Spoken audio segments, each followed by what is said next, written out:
everyone. Please welcome to the Tuesday, March 28, 2023 regular meeting of the Marple Newtown School Board. I'm going to call this meeting to order, noting that the board just met in executive session to discuss personnel and legal matters. At this time, if we could all stand for the pledge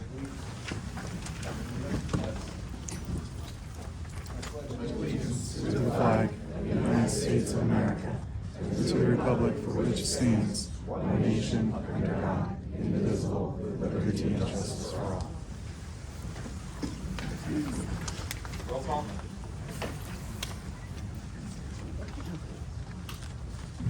Ms. Almighty. Here. Mr. Bilka. Here. Mr. Desmond. Here. Ms. Harvey. Mr. Maloogy. Here. Mr. McKenzie. Mr. Reynolds. Here. Mr. Ciano. Here. Mr. Mosca. Here. All members present this evening. Thank you. Approval of the agenda. Is there a motion to accept the agenda as presented? Any more discussion? All in favor? Aye. Any opposed? The ayes have it. Number 5, public comments and agenda items only. Okay, seeing none. Oh, no, I'm sorry. I know. Real quick. Sure.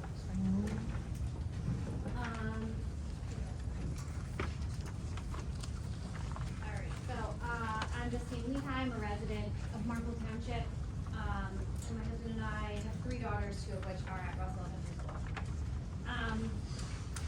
Goes back to what I stood up and said at the February 28th meeting, that item number 11 on the agenda states several settlement agreements and tuition agreements regarding students whose needs we could not meet in our district, where by law they are entitled to receive a free and appropriate public education. I had suggested that going forward, it might be helpful to eliminate acronyms that the public may not be privy to when posting the public agenda.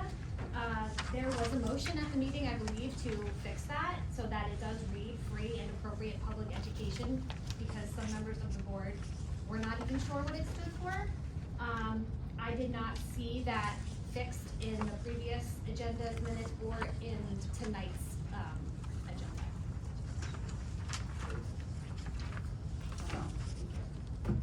Thank you for your comment. Number 6, we are proud of our students and teachers. Thank you.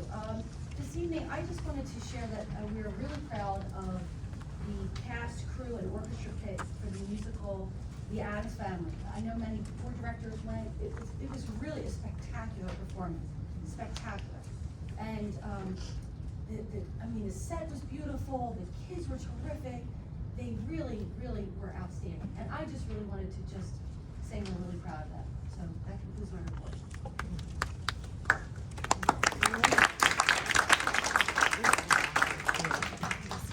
Number 7, commendations. None this evening. Number 8, student representatives report.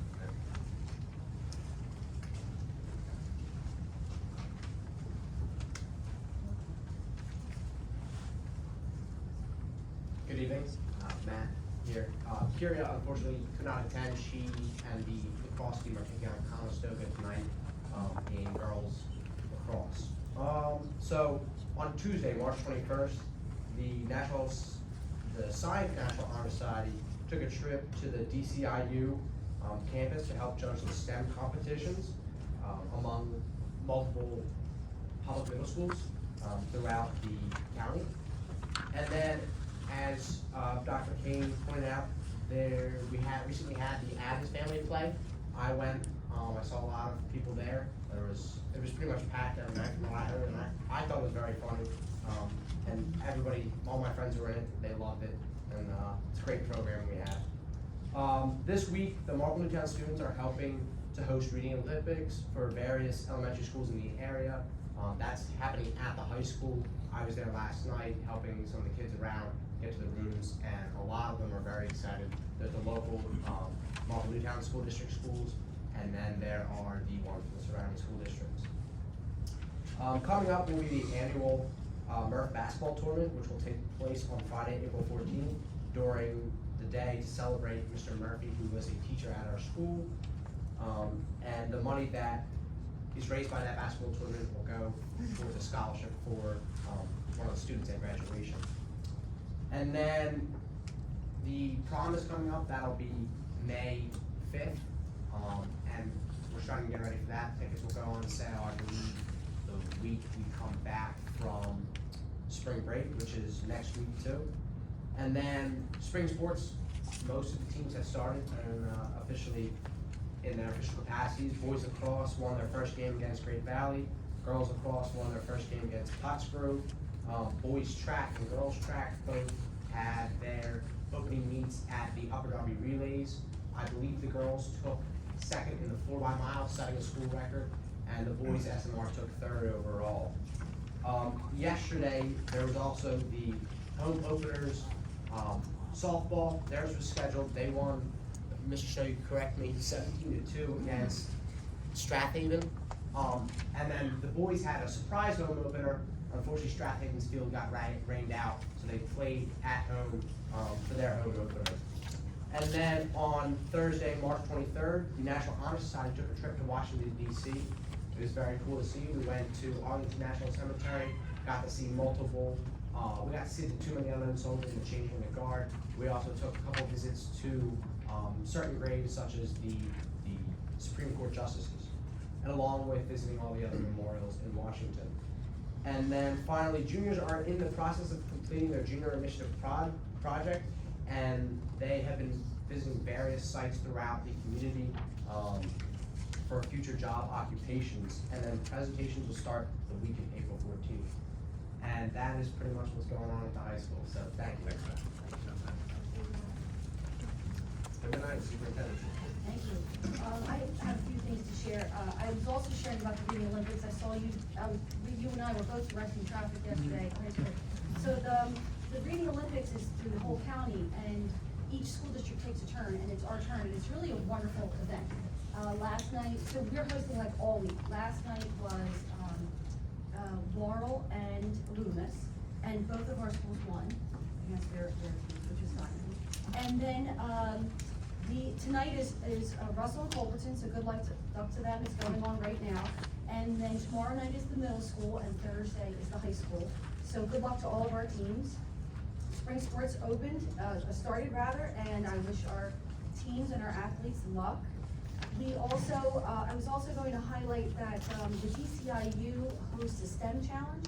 We sent 12 elementary teams and 11 middle school teams to participate, and we're eagerly waiting for our results. We don't know the results of that yet, but the children had a great time making prototypes about climate and the environment, and so I'm really hopeful that our students did well. They had a great time. Paxton Hollow had a great performance as well with their drama club, Pure Imagination. It was not a big elaborate set because you have to use your imagination. The kids did a really great job, and it was very well attended. It was really proud of them for that. Culbertson is doing a fundraiser for the Ronald McDonald House. They raised $8,300. They raised so much money, they're actually in the top 10 ranked in the Philadelphia region, and they're gonna get an award for that. So it's really great of their students and their staff and the families for raising all of that money. Culbertson's also doing their second annual March Madness. It's a lot of fun. They make videos, and the kids, they started out with 16 books. Next week is the last, I think this week rather, is the last week of the championship. And so we'll see who wins the championship for the kids voting. Loomis is doing something slightly different with their March Madness, where for every 15 minutes they read, their principal, Miss Smythe, will have to climb over 100 feet to the sky on the Broomall Fire Company ladder. Don't know if you have insurance for that, Joe, but we're gonna let the kids have fun. So, no, in all honesty, it's just a fun way to get, kids are really gonna enjoy watching her climb that ladder. And Russell, they're busy with careers. They're learning about careers in 3rd grade, and they're gonna teach the 2nd graders what they learned for their career days. And they also, at Laurel, they're doing Cradles for Crayons, which they do annually, and that will be a big success. And Laurel has 2 events for parents coming up, and that's a mini golf 4th grade parent night this week. I went to the mini golf yesterday. It was really terrific. I was with the kindergarten class. They had these little mini putters, and they're adorable. They made them out of Toy Story and Legos. It was really clever, super fun, and They're also, the second grade is gonna do a hobby and collection show later on in the week. So good luck to those students, and that concludes my reports. Number 10, Secretary's minutes. Thank you, Mr. Booker. Is there a motion to approve the minutes from the February 28th, 2023 regular meeting? So moved. Second, a second? For discussion? Yes. I just wanted noted that the February 2023 minutes do indeed have the acronym FAITH in parenthetical and the full Free and Appropriate Public Education Act listed in text. Will it get changed for the It- current agenda too, please? It's in the minutes. Okay, Thank I'll you. move that it's changed in current agenda. thank you. All in favor? Aye. Any opposed? The ayes have it. Do I have a motion for the district move to correct the January 2023 regular meeting minutes to add at the end of the legislative report the following language, which was inadvertently omitted from the minutes? Do I have a motion? So moved. Second? For discussion? I'll just quickly say this is a part of my report that for whatever reason didn't make it into the minutes, so thank you in advance for correcting that. Okay, we have a first and second, correct? Okay, all in favor? Aye. Any opposed? The ayes have it. Number 11, other reports. I'm going to put those five motions together. Is there a motion to approve the other reports, item number 11? So moved. Is there a second? Second. More discussion on any of them? Sorry, Desiree. Can the minutes reflect the phrase Free and Appropriate Education Act in the last three articles of this motion? Please, if there's no objection to that. Okay, all in favor? Aye. Any opposed? The ayes have it. That concludes my report. Thank you, Desiree. Number 12, Curriculum Instruction and Technology Committee. All right. Is there a motion for 12.02 to approve the first reading reviews for policy 201, admission of students, policy 204, attendance as presented? So moved. Is there a second? For discussion? All in favor? Aye. Any opposed? The ayes have it, motion is approved. 12.03, is there a motion for state testing schedule? So moved. Second. For discussion? All in favor? Aye. The ayes have it. 12.04, summer learning program. Is there a motion to approve the 2023 summer learning programs at the elementary and middle school levels as presented? So moved. Second. For discussion? All in favor? Aye. Any opposed? Motion approved. The ayes have it. 12.05, credit recovery at Marple Newtown High School. Is there a motion to approve the credit recovery at the high school as presented? So moved. Is there a second? Second. For discussion? All in favor? Aye. Any opposed? The ayes have it. 12.06, Marple Newtown High School course description changes. Is there a motion to approve the Marple Newtown High School course description changes as presented? Second. For discussion? All in favor? Aye. Any opposed? The ayes have it, motion approved. 12.07, responsive classroom agreement. Is there a motion to approve the agreement for 2 days of training with responsive classroom as presented? The cost of training is set. Is there a second? Second. Board discussion? All in favor? Aye. Any opposed? The ayes have it, motion approved. 12.08, Star of the Day workshop. Is there a motion to approve the Marple Newtown Drama Club to host the Star of the Day series? So moved. Is there a second? Second. Board discussion? Sounds wonderful to me. All in favor? Aye. Any opposed?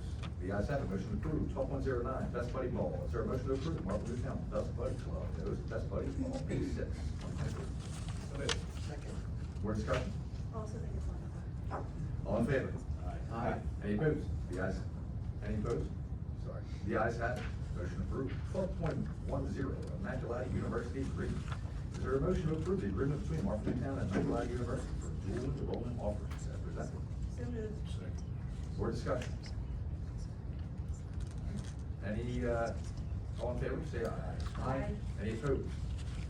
The ayes have motion approved. 12.11, Marple Newtown School District K through 12 guidance plan. Motion to approve Marple Newtown School District K through 12 guidance plan as presented.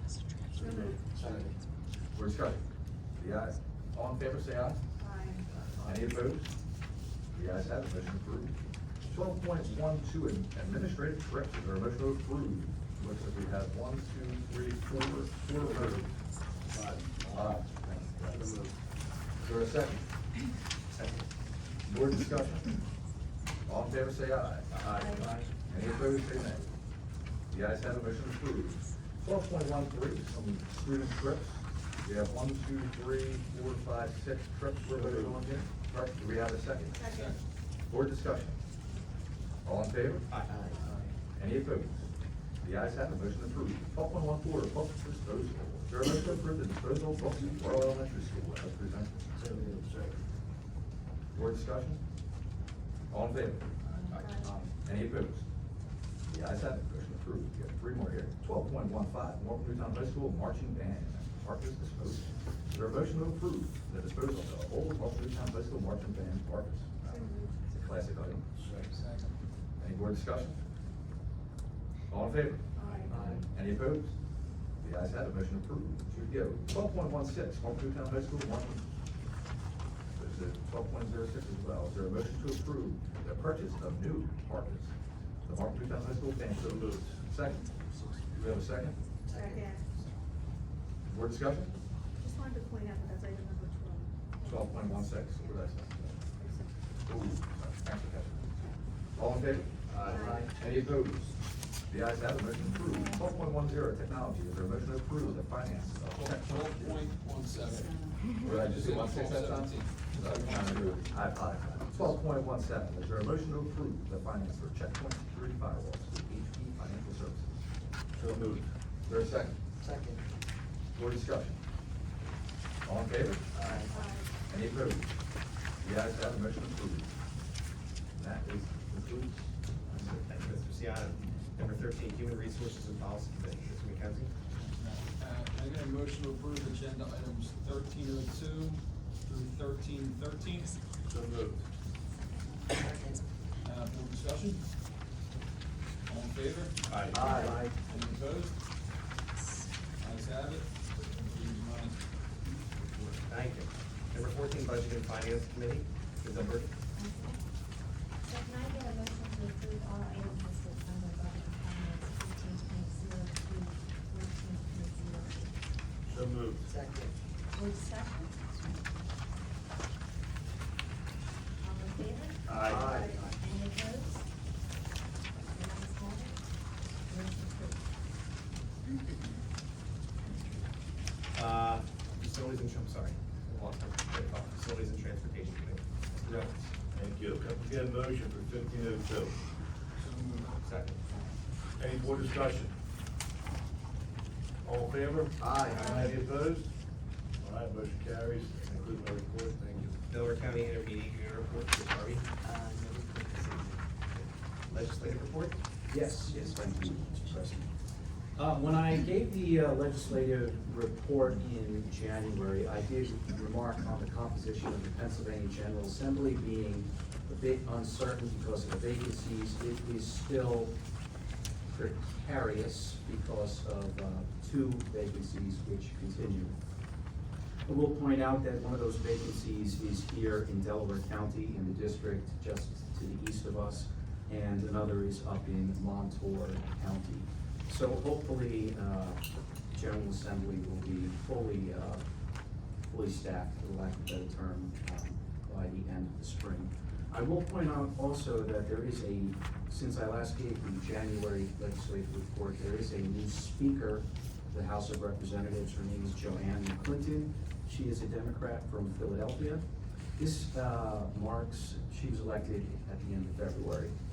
This marks the first time in the history of the Commonwealth that both legislative chambers have elected female leadership, with the state Senate also being headed up by the President pro tempore Senator Kim Ward of Westmoreland County, a Republican from Westmoreland County. The reason this is relevant is, again, the spending depends on the state legislature. So that would be the State House of Representatives and the State Senate. So one more footnote on Senator Ward. She briefly served as Lieutenant Governor for the Commonwealth in early January. So more to come on that in the months ahead. Thank you, Mr. Maloof. Board President's report to the board. I want to have a minute to talk about why I think the vast majority of you are all here tonight. We are in contract negotiations with the teachers union. And I just wanted to address some things. I mean, it's been an interesting few months for teachers, it's been an interesting few months for school directors, it's been an interesting few months for community members. There have been things that have been pointed out by the teachers union and by community members that you are 100% right about. This district has had decades and decades and decades of very conservative fiscal policy. And I think we're at a point where, like in many ways, it's caught up with us with regard to retention. And it's caught up with us in regard to attraction of new employees. And certainly, and I think this is, you know, for better or worse, something that's pretty new over the past year or so. I think some of our employees, our teachers, our MNEA members, feel that their loyalty to our school district is not getting the credit that it's due. We agree. We agree with that. The question is, how do we fix it? Those principles, those objectives are guiding us through this process. And they're guiding, I believe, and I don't want to speak for them, but I believe they're guiding MNEA as well. The question is, how do we get to a point where we have an agreement so that these objectives can be met, or so that we can move the needle in a direction, in a certain direction that factors in when a teacher or an employee or an MNEA member is thinking about leaving our school district. But we've heard you, and those are things that are really important to us. We're going to open this up for public comment very shortly. What I just want everyone in here to know is not one of the 9 of us is interested at disrespecting or dividing anybody in this room. This is something that we want to get done. For myself, I went through the district. I've got at least one teacher in this room who used to teach me. I got a teacher in this room who I grew up with. I got teachers in this room who teach my kids. Tony went to the district. Desiree's kids went through the district. Nick Reynolds went through the district, taught at the district, and has kids who go through the district. John McKenzie has kids in the district. Dave Desi has kids in the district. Tracy has kids who went through this district. This is important to us. I guess that's what I want to stress. And so when I say we're not intended, we don't want to, nothing that we're doing, again, we want this to be a respectful process. And I recognize that people are going to be, their public comment's open. You can say what you want, but know that from us, we're not directing any, we understand is the point that I guess I'm trying to make as I ramble through this. We're not looking to attack or demean. We're proud of our teachers. We care about our teachers, and we're committed to working to get this done. So before turning this over to public comment, because again, I just think it's important that there's things that I'm sure you guys are going to point out, and we agree with a lot. It's just a matter of how do we solve that. I'm going to ask Mr. Serini. We were back in executive session. I'm going to ask the board wanted Mr. Serini to tie off a loop from the last meeting about whether or not something we were doing was legal or illegal. And I thought it might be helpful because there's so many people here who might not regularly attend school board meetings. Just briefly touch on what public comment is. Thanks. Thank you, Mr. Bilker. On the first topic, at the March 14 public committee meetings, a member of our school community raised a concern about a possible violation by our district of something called the Public School Financial Transparency Act. And I spoke with a member of our community afterwards. We had a very nice conversation. And she showed me the source of her understanding. And it turns out it was pretty confusing, but it actually is what's referred to as a model act or a model law or proposed law. Pennsylvania has not adopted that law. The federal body, the Congress, has not adopted that law. So it is not actually a law, it's a proposed bill that I guess you would call it a lobbying body, is trying to convince the various legislatures throughout the United States to pass. So it is not actually a law that Pennsylvania has enacted or that Congress has enacted. So it turns out that we are not violating that because it is not a law. But I do appreciate the concern that was raised. I also appreciate the manner in which the member of our community and I communicated, and we got to the bottom of it, and that takes care of that. The other topic Mr. Kilker asked me to address was public comment. I did make some extensive comments about that last meeting, and I was reminded afterwards by some board members that I am not paid by the word, so therefore I will keep these comments more brief.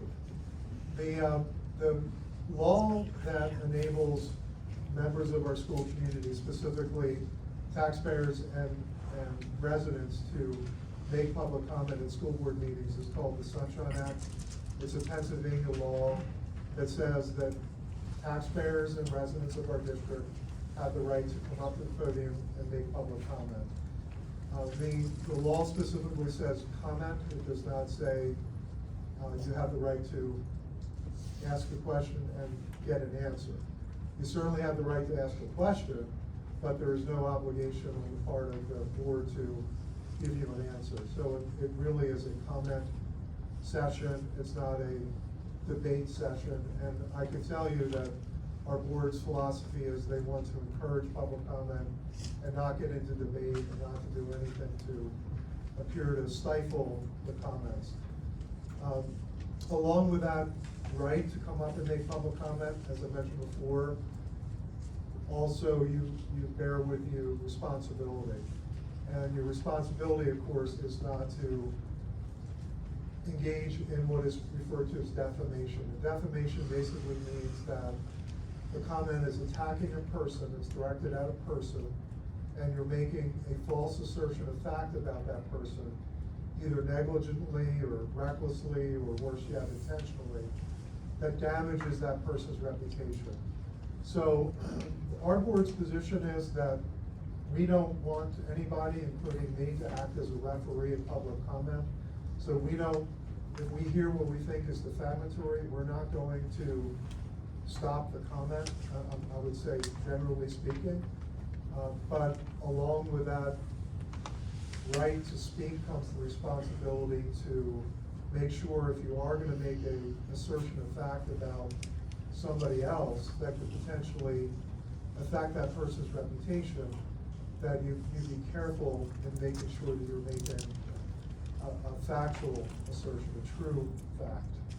Now, one last thing I want to point out is under defamation law, there's the category of making assertions of fact, and then there's opinion.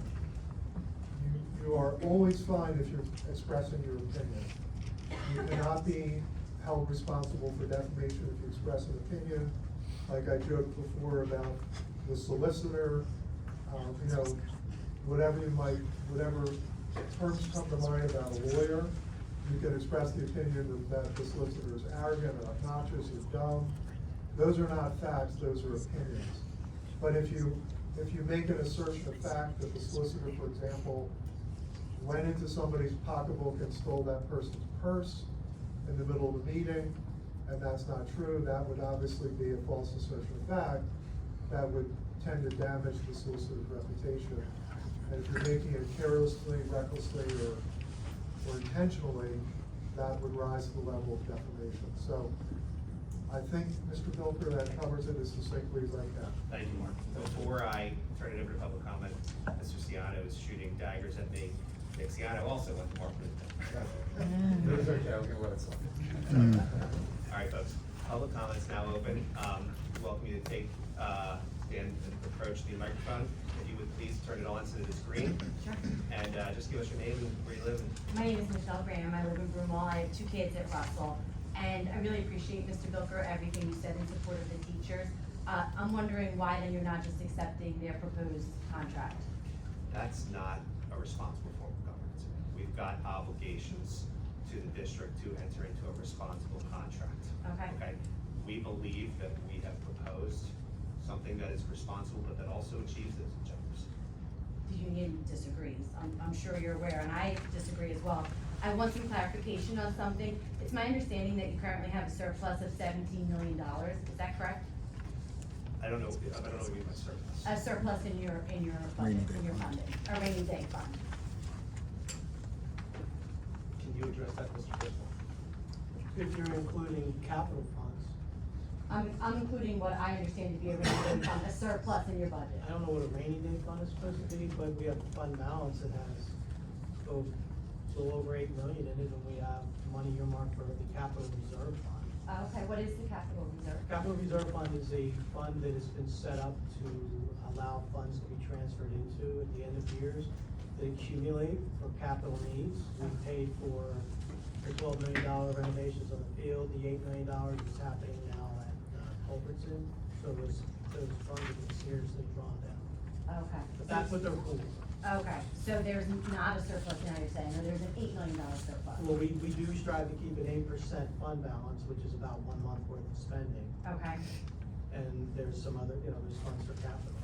okay, it's my understanding that comparable districts usually have less than $500,000 in their surplus or rainy day fund. Is that accurate or not accurate? I wouldn't be able to tell you that, but I know that there are districts that have quite a bit of fund balance. Okay, and so you're unable to use that surplus to pay the teachers?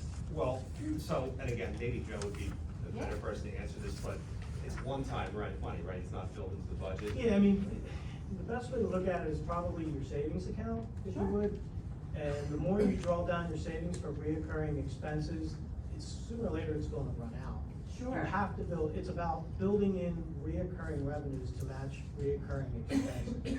That's why those one-time sources of funds are ideal for capital and purchase of one-time items, Okay. because they're not reoccurring. It's Right. not to say a board couldn't say, look, we need another $500,000 to close the budget gap this year because we don't have enough tax authority to hit into the fund balance a little bit. This board has done it in the past, not maybe this exact 9. But it's not ideal because you can run into deficits if you rely on it too much for too long. Sure. What is that? I'm sorry. Yeah, no. What does that mean when you say run into deficits? Well, if you fail to, I'm gonna just talk about taxes. If you fail to increase taxes, because it's the one revenue everybody knows about. If you fail to keep your revenue, keep up with your expenditures, eventually your expenditures will go past your revenues, and you'll have a fund deficit, meaning you're bringing in less money. That's all. When you're running these surpluses in the millions almost every single year, so I'm just looking at 2022 over 2 million, 2021 over 6 million. Does that tell you that then you do have money in the budget to spend on important things? Well, what it tells you is that in those particular years, there may be one-time items that happen, there could be systemic changes that happen, like you could have one large property sale that brings in $2 million, but it doesn't happen every year. It does though happen most years, is that Well, correct? you do get a positive variance in most years, yes, because it's much better than the alternative. Sure, yeah, I definitely understand that. I guess my concern and my question is that to me, as a taxpayer, nothing is more important than ensuring that our teachers are fairly compensated. So when I see a surplus like this every single year, and it's not comparable, so I have done the research comparable to other districts, you are running a surplus that is far greater than neighboring districts. I'm wondering why we're not using those funds to buy into our teachers, which are more important, I think, than anything else you guys are spending money on. Although we appreciate all of the things that are happening in Marple. We love the fields, we love the schools. I don't think they're going to make a difference if we don't have teachers in the classroom teaching our children. Thank you. Thank you.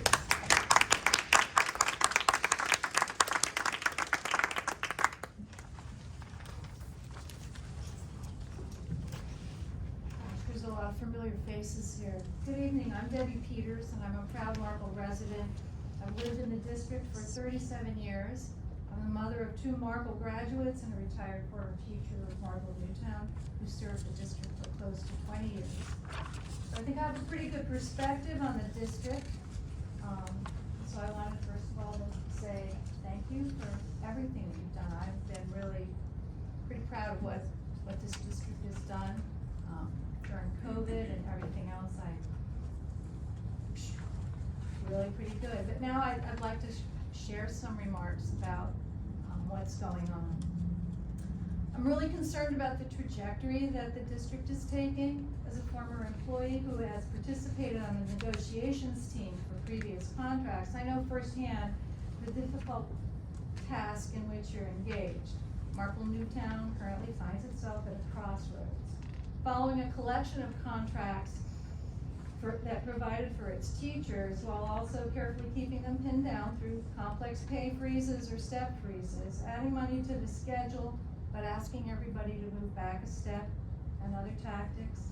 I've had the unfortunate task of going back to members of the union after contract negotiations and saying, this is probably the best we're gonna get. But that was during a time when the tax base was comprised of senior citizens, many of whom were on fixed income, and something the school board definitely had to consider. Today, as you've already said, Mr. Bilker, that scenario has changed. And in the past, taxpayers came before the board and asked that their taxes be raised in order to keep the district on a positive path forward to benefit the students, as well as the homeowners' property values. Today, that likely isn't necessary. The neighborhoods are turning over with more young families settling here, and new developments are popping up, coupled with impressive numbers of new businesses, corporations, and retail establishments. Marple Newtown has had a 47% increase in tax revenue since 2013, with more construction underway. If you haven't experienced it yourself, try going down Westchester Pike at certain times of the day when you're moving those things around, you're going, oh wow, there's still more to go. So there will be an influx of even more tax revenue. So the tax revenue base has changed, and that change should benefit Marple Newtown. Today, it's not about having enough revenue, it's about how the tax revenue is allocated. So where's the revenue going? A defensible budget balances that need for new equipment, technology, building improvements, and salaries for teachers and staff. When the last contract was signed, Marple only allocated 17.4% of the budget on teacher salaries, while other districts in the area, as you know, reached as high as 20.7% at Ridley, 26.2% at Garnet Valley, 23% at Springfield, Rose Tree Media, and Haverford. So what does that communicate to our teachers? The district, I don't think they're saving for a rainy day, because if so, today is that rainy day. You continually have excess in your budget, and new facilities are wonderful. And putting new equipment and technology in the hands of our students is imperative. And those are real needs that the district has struggled with in the past, and you've looked at those costs and benefits and made the choices that were best for the students in Marple Newtown. But with teacher shortages hitting the nation as a whole, including Pennsylvania in particular, the district is now faced with a reckoning. Your teachers are leaving. This is what really frightens me. Not just retirees, but the best and brightest teachers in the district, because what you're offering is not the best that they can get. They're in demand, and they are valued. And if you can't see it, other districts will, and they're gonna compensate the teachers fairly. These are veteran teachers, many of whom stuck it out during COVID. Quality, experienced teachers who are integral to keeping Marple Newtown synonymous with excellence. And you're flirting with a mass exodus. You've already witnessed this at the beginning of the year, and at this point, the thought of having teachers go out on strike for a few days shouldn't be a concern. What should be a concern is the number of teachers who will be leaving the district permanently. We're According to a recent poll, 83% of your elementary teachers responded that they would be seeking employment elsewhere if a favorable contract isn't reached. That's a situation that requires immediate attention. Marple Newtown is hemorrhaging, and a Band-Aid fix over a few years just isn't gonna cut it. I've read that your last offer, you wanted to bring back bump steps. Years ago, the bump steps were removed to help teachers maximize their career earnings, and to add them back in as a quick fix, disguised as loyalty steps, isn't really setting the district up for a long-term success, but rather inviting more of the same problems that you had in the past. And I understand that just yesterday, you emailed the entire union stating that your most recent offer was your best and final offer. Really? Your current contract hasn't even expired. You're 3 months into your mandatory negotiation period, and you've reached your final offer? It would seem way too early to draw that line in the sand. I'm pretty much encouraging teachers to send out their resumes because they might not have anything to lose. If it's a scare tactic, I don't think it's having the desired effect. As a teacher, it's obvious. If you want to be evaluated appropriately, Marple Newtown may not be, I won't say isn't, but may not be, at present, the district for you. In my discussions with current teachers, it's apparent that morale across the district is at an all-time low. However, you'd never see it in the way that they interact with the students. They're consummate professionals who love what they do, but if you talk to them honestly, you'll hear they don't feel valued because the district is continuing to show that they won't. They deserve a contract that appropriately recognizes their continued contribution to the community, and when they see that opportunity elsewhere, you can't be surprised if they pursue it. How can we, as tax-paying community members, make this more clear? You're already recognizing this. You need to course correct. Dragging your feet and eventually getting our district's pay scale comparable to other districts will lead to Marple Newtown eventually being left with a slew of inexperienced teachers. You ask any teacher to name someone who has furthered and helped them in their career, I guarantee they'll name another veteran teacher. Yet what veteran would want to stay somewhere where the hope that eventually they'll be valued? These same veteran teachers assumed they would eventually get their steps back, or at least have earned enough through competitive salary increases to make up for those losses. What does it say about this district's loyalty to them when a new hire is placed at step 10, 5 years beyond their earned step, and those who have been here 12 plus years may be as low as step 8? It says you recognize the current demand for high quality teachers, the limited availability of candidates, and that you're willing to pay accordingly. And I commend you for that. Bravo. But now you need to extend that same recognition to the rest of the teachers in the district. Surely you have to understand that by that very act, by that very type of hiring, is a monumental slap in the face to those teachers who stayed with the district through the pay freeze after pay freeze. Perhaps they should resign and apply to be rehired so that they'll be valued appropriately. Now is the time to acknowledge and reconcile the career losses those teachers endured and continue to endure. It's time to look at teachers with a different cost benefit than you do a cinder block or a laptop. Think about it this way. It's about heart and mind. Teachers aren't a commodity. They are a resource. They teach with heart. Their love is the students whose lives they touch and whose minds they open, whose imaginations they encourage. Teachers didn't choose their careers because they would make a lot of money. Ask any teacher and I guarantee you not one entered the field because of their excellent earning potential. But they did expect to make an honest living. The riches they reap are in the students they teach. Invest in our students' future. Invest in their teachers. You have the dollars. It's time to do the right thing and decide with your hearts. Thank you.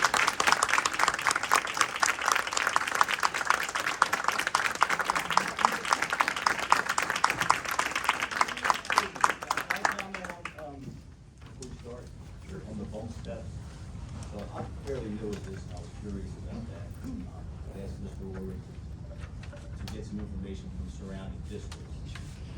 I have here at least 4 for Radnor, Haverford, Springfield, and Wallingford, Swarthmore. That all, it's not uncommon to have bump steps in the salary schedules.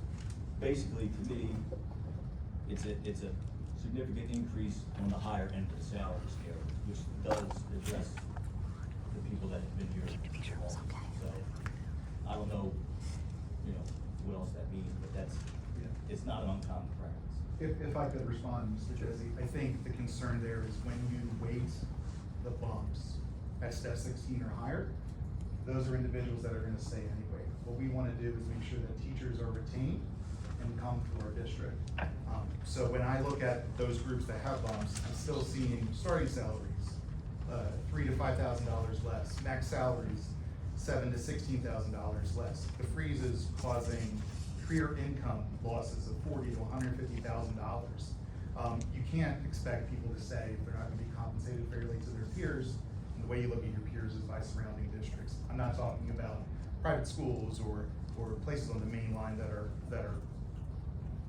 astronomical taxes. I'm talking about places like Haverford and Springfield, Rose Tree Medium. New teacher certifications have dropped 70% in the past decade, 25,000 to 7,600 annually. When you're in business, and I'm not a teacher, I'm in business, that means that demand is high, and you have to pay accordingly for those teachers to keep them. If you don't keep them, we all know that high-performing schools start to suffer, test scores start to suffer, which ultimately makes Marple Newtown a less desirable place to live, which lowers demand for houses, which reduces business, which drops property values, and negatively impacts the financial outlooks of all residents. You don't have to have a student in the district to understand the value of having well-paid teachers that stay and teach our children. We've talked about opinions and we talked about facts. When you look at the public audit reports, just because they're being shared by folks on social media and by hand, does not mean that they're not true. The overages are true. Over $2 million in 2022, over $6 million in 2022. When you look at the percentage of the overrun that in the instructional budget versus actuals, you have numbers in the 20% to 40% that are directly caused to being under budget in instructional budget. That's money that was going to go to the teachers that for one reason or another, we don't have that information, has not gone to them. Ultimately, at the end of the day, what we're talking about is surpluses going back to the teachers that need them, right? Here's another number, in total, so if you look at the budgets, and we are given limited information as residents, there's overage to the fund, and there's transfers out. If you total overages to the fund as well as transfers out, which remember are, as far as we see on the budgets, are not part of any budgeted items in that calendar here, you look at from 2010 to 2022, a total of overage of $55,776,332 in the past years. When you're looking at contract negotiations and the difference is $1 million or $500,000 between the two fixes, or $2 million, that's a fraction to keep our teachers here. Let's talk again. One last thing I'll close with. Let's say that the board decides, no, we need every single cent of that surplus money. What's that gonna cost taxpayers? If the union's proposal is $2 million, which would be below a traditional union proposal of this size, and historically, what we've learned in our own research of $3 million, it equates to pennies a day. Let's say you have a house that's worth $500,000. Your taxes could be increased if not a penny goes from the surplus of $60 a year. That's less than $5 a month. Take my Netflix subscription so that we can pay our teachers. Thank you.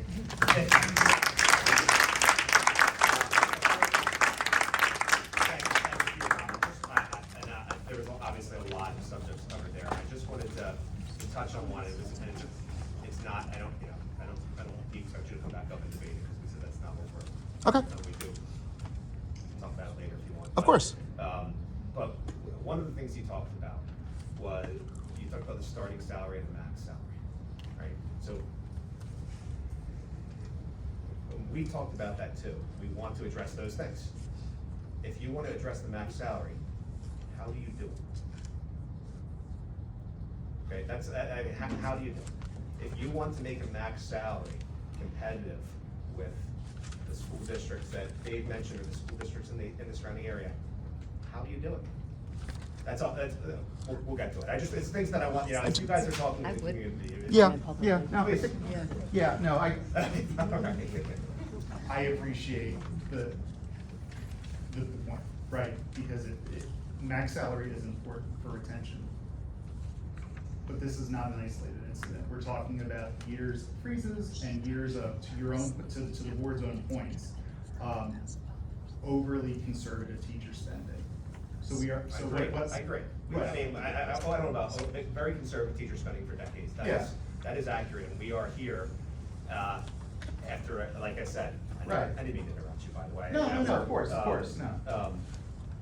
We're here because all of a sudden, this is the past year, Lower Merion opened up a new middle school and people are flying all around, and again, we talked about this before, Lower Merion's just an outlier in everything. I think everybody will pretty much acknowledge that. So there's there's a lot of points that you guys are making, and we're not saying you're wrong. Of course, yeah. It's a difficult situation. We want to fix it or get it right tracked. That's all I wanted to. And I sincerely hope that the sentiment that you're projecting to the board is happening at the negotiation table. So thank you so much for your time.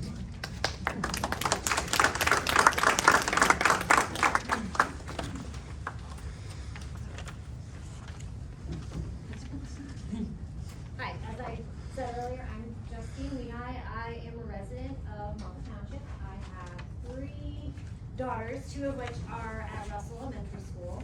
One who will be in kindergarten, I think feels like forever from now, but 24, 25 school year maybe, perhaps. And just to touch on that kind of lightly, knowing that I have a few years before my youngest reaches Russell, thinking about the fact that she might not have the teachers that we love so much right now. I mean, I'm standing here in my most vulnerable state telling you how sad that makes me. So sad. Just commenting on your very conservative teacher spending in the past, and it's decades and decades that we have to fix. You have the ability to be that change. You have it. Not you specifically, you all have the ability to make that change. I did want to also comment directly about the bump steps. I've learned a lot about bump steps over the past 24 hours, I feel like, because it was something I hadn't heard of before. But at one of the last meetings, it was stated by the board that they did not want to pay one group of staff more than another, that they wanted it to be fair across the board. I'll tell the community that a bump step is not fair.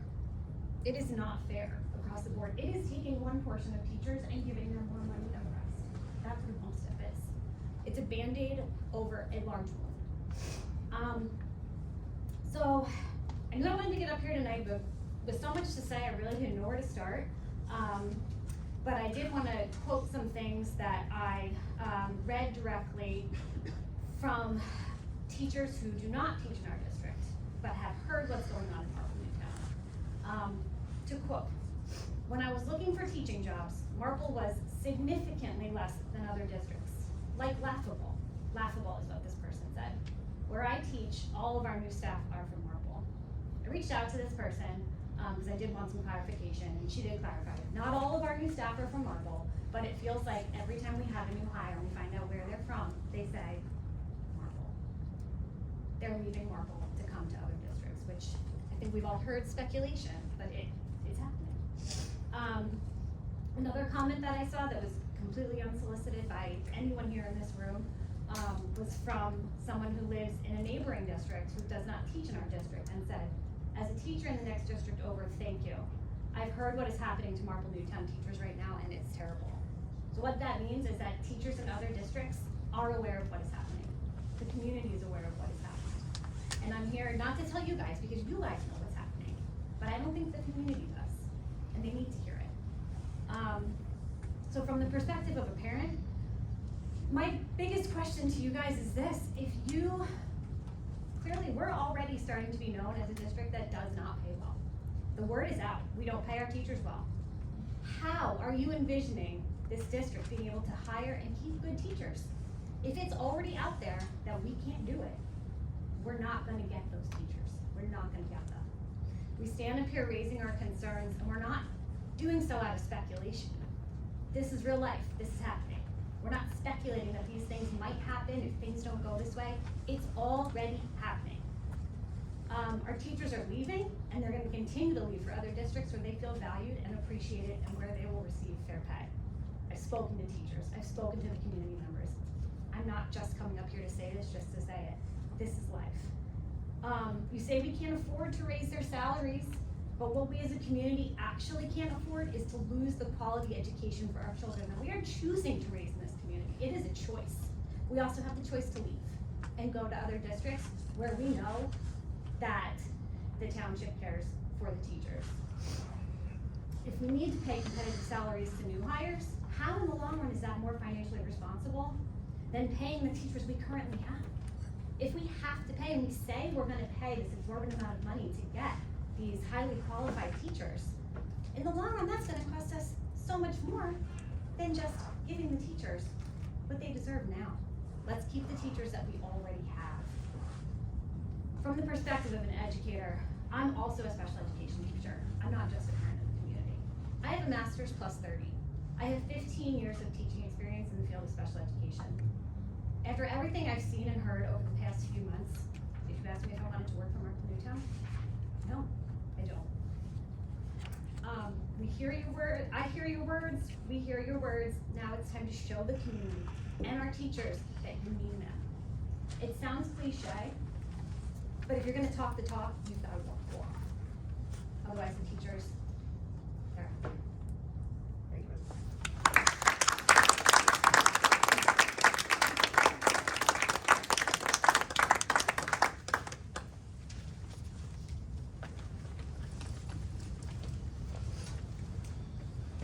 Hi, everyone. My name is Jim O'Shea. I'm a parent of a second grader at Culbertson. Thank you for everything that you do. Appreciate everyone's time. I really do. I'm here also to advocate for the teachers, as an advocate for the teachers. We prepare our students to become responsible citizens, independent learners, the attitude, desire, skills, and abilities necessary to become successful lifelong learners. We provide a safe, nurturing, yet highly academic learning environment which is centered in the individual needs of the students, directed by teachers, and supported by parents and community. That's Culbertson's mission. I'm here because I want that mission to continue.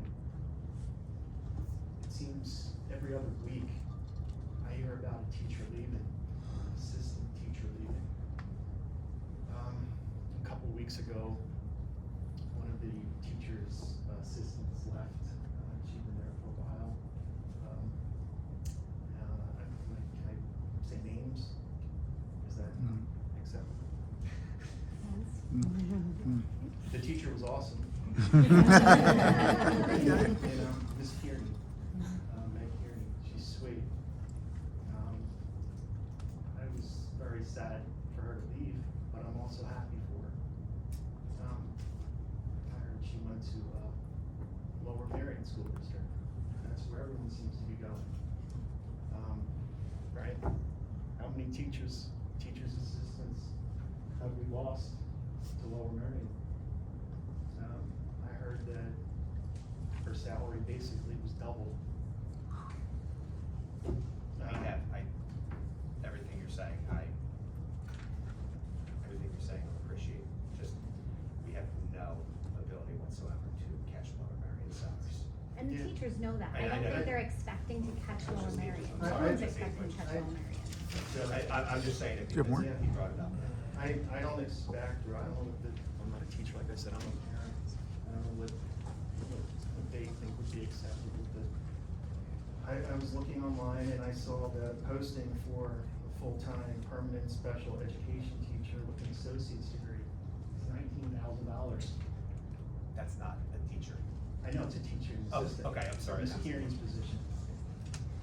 That's what, $380 a week, give or take, after taxes, retirement benefits. what's that leave you? You know, that couldn't cover my food bill a week for my family. This is ridiculous at this point. You guys are losing great people. A little bit before that, you guys lost,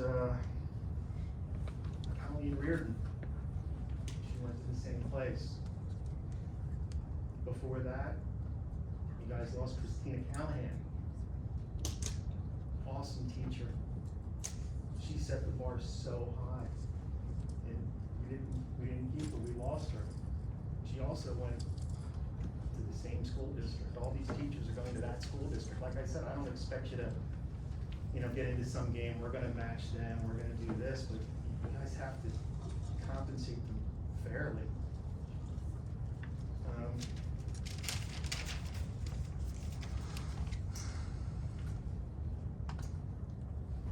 I just don't understand the starting salaries. Young lady back there mentioned the budget was 17.4% for teachers currently. Is that correct?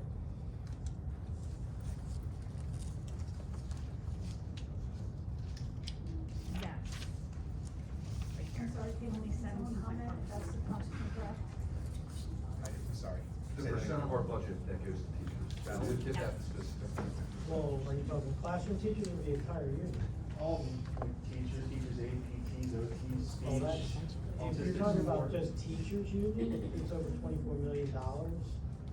Right, What 24.5 million, percent? well, we have about $101 million budget, so it's about 24%. I don't know, I'm not gonna say that number's incorrect, cause I don't know what it's based on. Cause, it could be a piece of that, I don't wanna get into that debate, I have not been given the data to where that came from. Sure. It looks like about 17.4, 17.5% of that. In the past, I don't know what the Yeah, correct number, you would know, sir. I don't know Yeah. what that's based on. I mean, the teachers union is made up of more than teachers. Okay. There's a lot of professional positions in it, but there's not just that. I'm not saying something you guys don't know, but if you take that whole pie, it's a little over 24.5 million, it's like 24.56% of the total budget. In that neighborhood, I mean, I'd like to have the data in front of me, but that's, the 17% number, I need to see what made that up to say if it's correct or not. I don't wanna say that it's not. Sure, very well, maybe. I have a quick question. When you say just the union, so there's more on top of the 24 or? Well, no, when I say that's the teachers, that's their group, but if you get into other groups, there's teachers assistants, that's a whole nother group. Gotcha, so it's not included in the 24? No. It looks like, I read something, you know, the last few years, you've lost over 50 teachers. Is that correct? I'd say there's something around 35 plus in last year, but. That's just the last year, I mean the last. Just to I'm sorry, clarify, sir. that this is, the teacher movement is not just a Marple situation, we're coming off the pandemic, Yeah. they're moving everywhere. And not saying we don't need to fix this situation, but throwing out a number saying we're losing 50 teachers, it seems like we're over here just not doing our due diligence. This is a nationwide issue for teachers. Yeah. No, I know, but I'm here just talking about Marple and because my. Yeah, but I'm letting you know that issue Yeah. isn't just from us, this is Sure. a nationwide issue as well. Oh, I know everyone's. Sorry. Yeah, no. Like I said, every other week, someone's leaving, and I just want that to stop, especially the children in, special education, autism support, they get used to these teachers. You have awesome teachers, awesome support staff, the teaching assistants, Mrs. Cox is great, Mr. K, Mrs. Eversole is awesome. I don't wanna lose these people, and I, like I said, when I heard she left and basically doubled her salary, it's just, like I said, I'm sad to see her go, but I'm happy for her. Thank you for your time, everybody.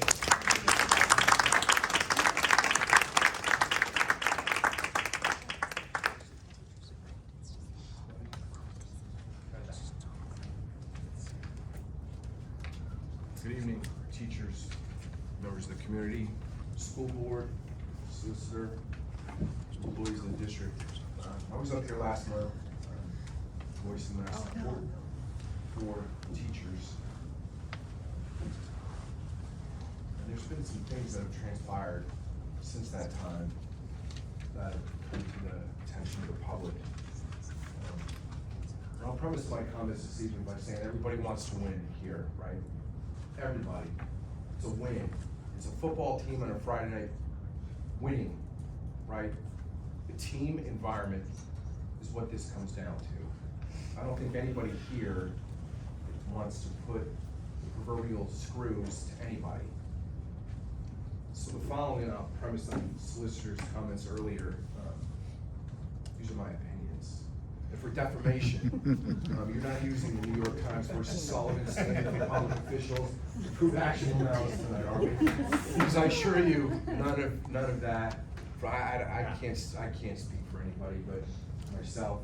I don't think there's anybody up here with ill will towards any of you sitting on tables this evening. You work for the school, but you ultimately work for, where you get down to the smallest common denominator, our children, right? So you're in a collective bargaining agreement. The National Labor Relations Board talks about good faith, right? I don't see, personally, my opinion, the good faith in sending out a final proposal to the teachers, to all of the teachers. I understand that that tactic has some good benefit and bad benefit. You want the teachers to see what your position is. The bad part about it is it undermines the negotiator's position, and that is the standard under the National Labor Review Board. And the reason I'm qualifying that is because I know a lot of the teachers were going after their union leadership. What are you doing? Why are you doing it? Why is this? You're messing up. What are you letting these people do? That in and of itself, I think, was a mistake, my opinion, right? Those negotiators are tasked with negotiating a contract. When you tell all the teachers what you're trying to do, during a negotiation, that undermines, in my opinion, their authority, right? They're trying to advocate on behalf of their members. I know it wasn't to try, I know you're mad a little bit. I don't think it was done in bad faith. But that was the ramification of what happened, and you guys should know about that. The union leadership should not be questioned, the negotiators should not be questioned during the contractual negotiation period. I see you're looking at your watch. I just had something, no, that's not what I was doing. Take your time. I had it just buzzed. No, it's fine. I know under the Sunshine Act, I get 3 minutes. His blood pressure. And I appreciate it. My wife tells me I have a tendency to do that to people, so no, there's no malice in my heart up here towards any of you at all. If there's a tone that's not appropriate tonight, I think it's very solemn, very emotional. If you don't like some of our tone speaking, you guys follow the Robert's Rules of Order, I'm presuming so.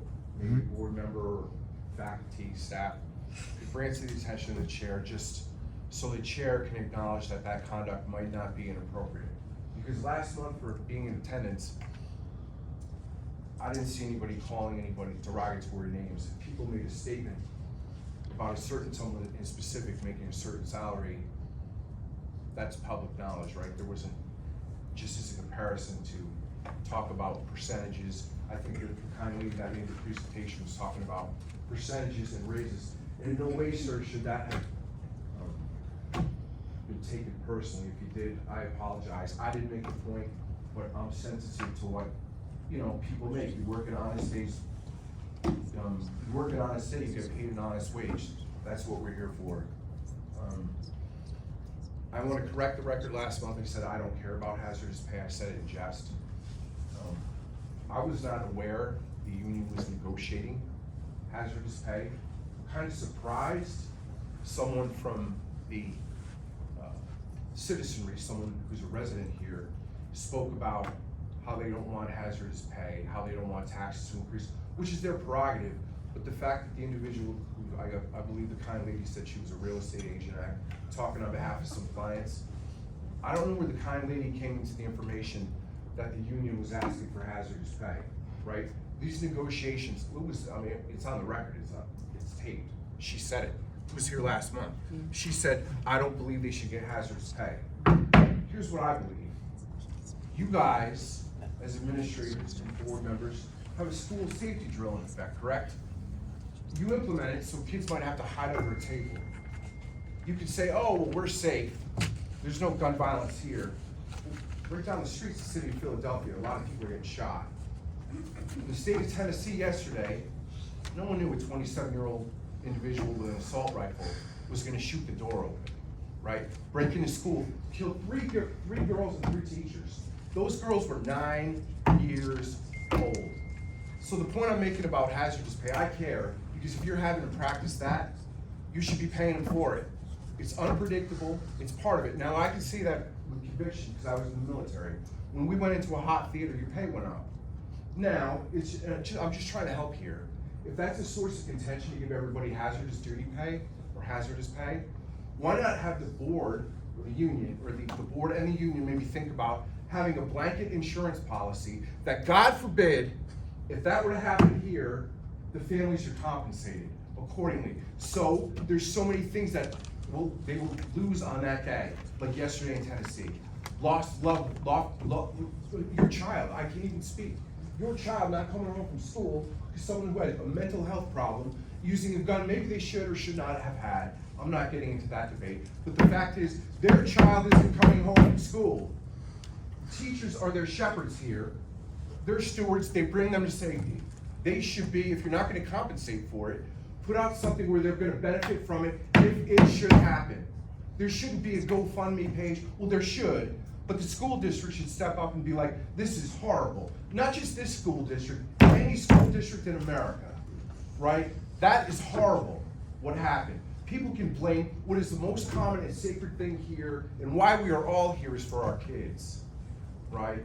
So if you're gonna argue about the pay, think about putting in a blanket policy where the solicitor could look into it maybe, where it would be feasible to have a blanket insurance policy, God forbid something happened, that family is covered for the rest of their lives, right? That's reasonable.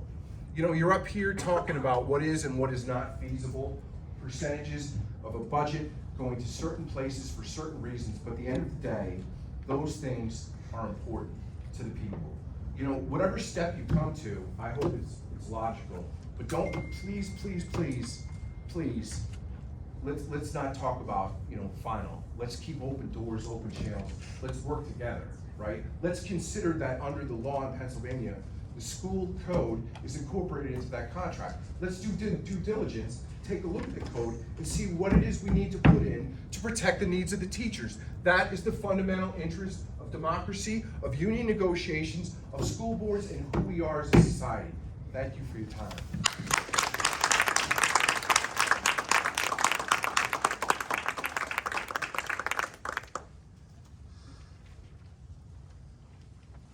Hello, I'm Ingrid T.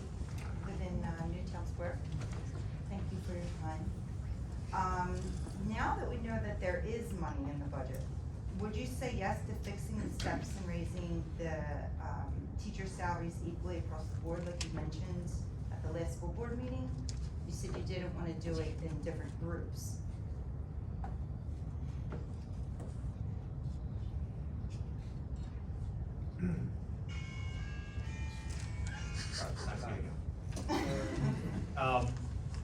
Ingrid, I don't want to get too deep into our proposal.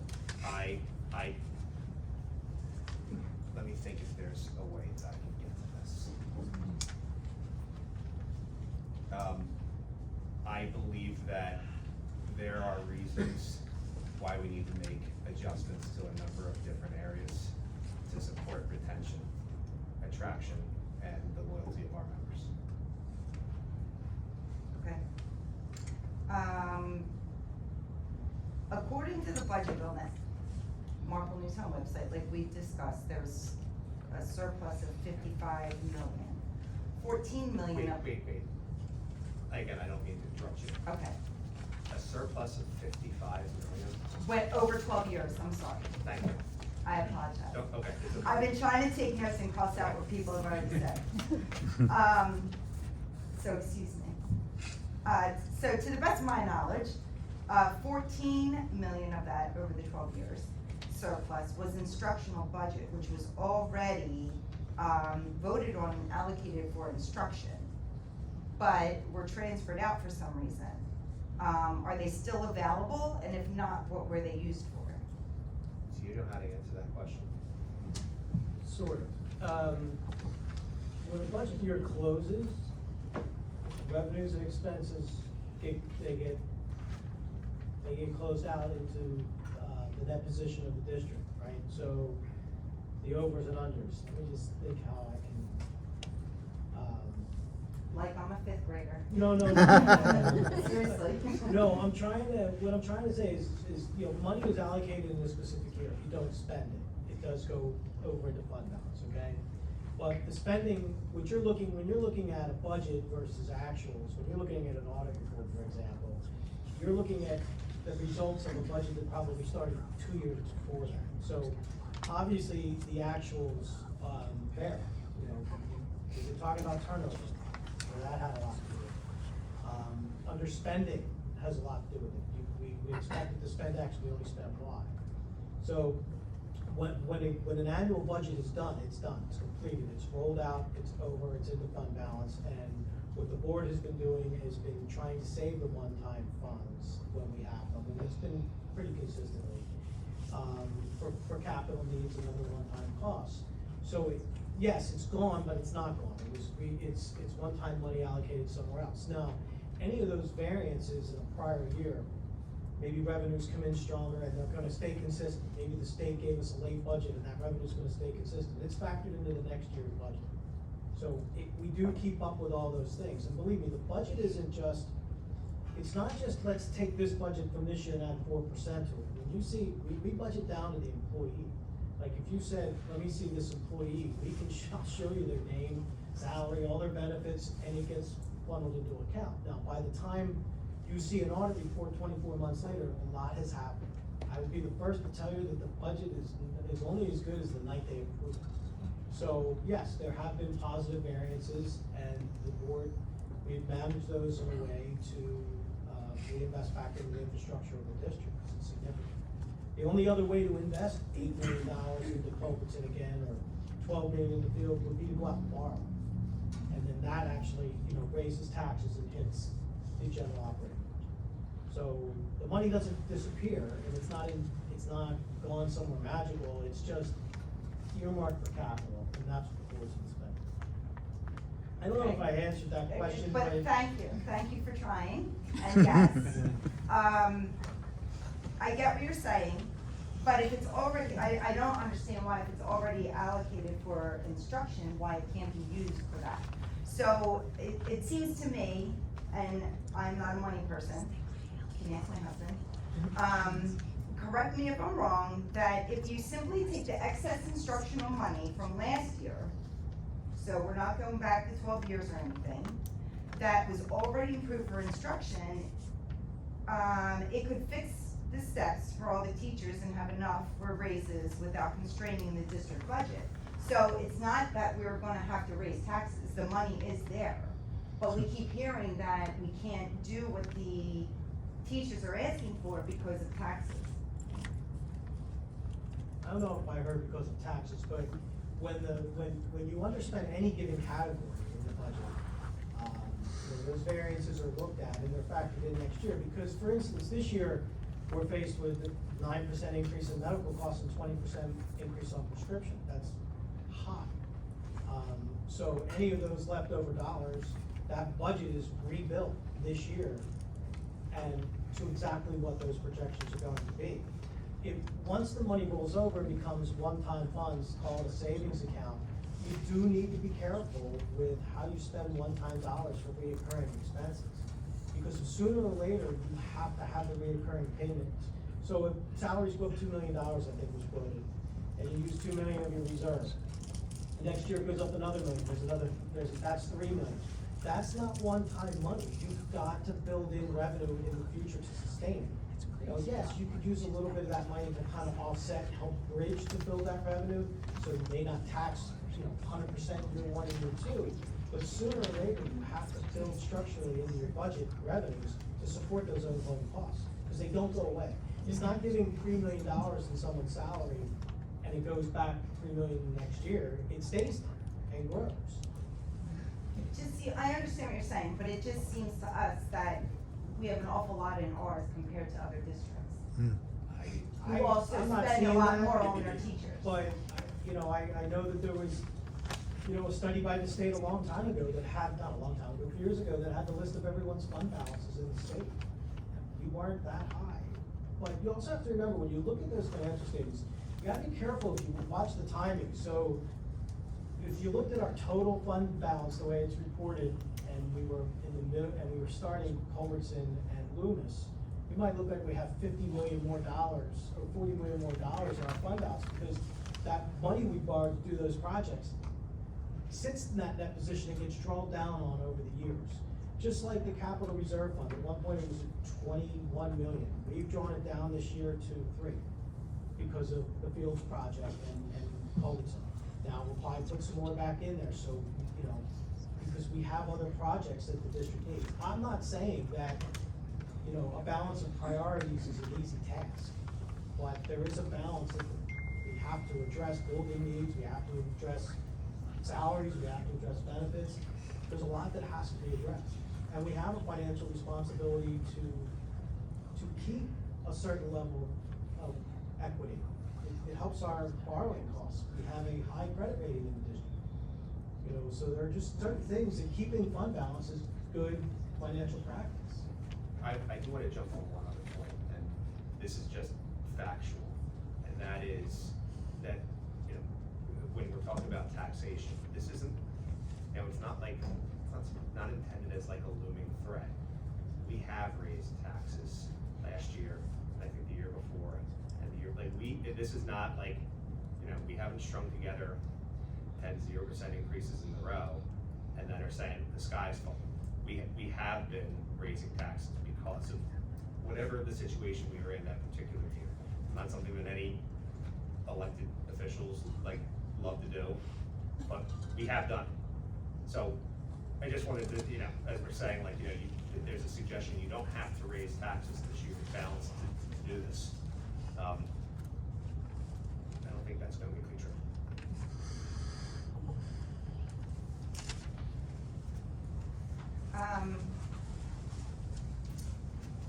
So my concern is that because our teachers have been so far behind surrounding districts as far as contracts and salaries go, if we can't get out of the hole we're in, our teachers will go to these surrounding districts to get what they're entitled to and feel appreciated. This will be at the detriment of our students' education. Yes, we can hire new teachers at cheaper rate, and believe me, I'm all for getting rid of ineffective teachers and making room for young teachers with new ideas and excitement to make a difference. However, we cannot have all new teachers at once without having veteran teachers around to guide them, which is your point as well. Teachers, I believe is still the case, have to work for 3 years in order to receive a permanent certification and become highly qualified. There are characteristics that make great educators that you cannot teach in college. We have many teachers with these characteristics. We need these teachers to stay because we don't know what we would get with the dwindling population of people seeking their teacher certifications. There is a reason you have to work for a few years to get tenure.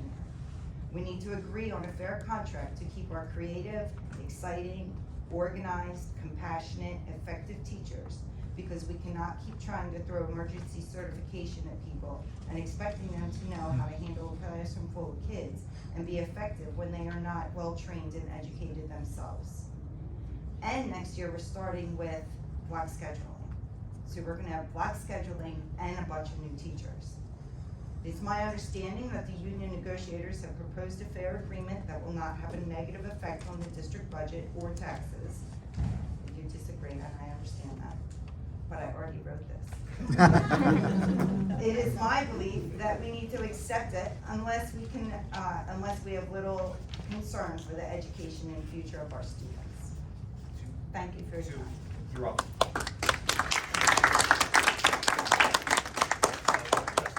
To know and to accomplish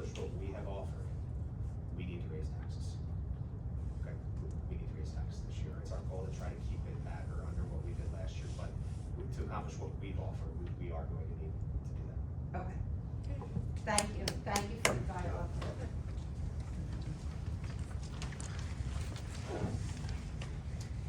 Good evening, board and Dr. King. My name's Allie Callie, and I'm a resident of Marple Township.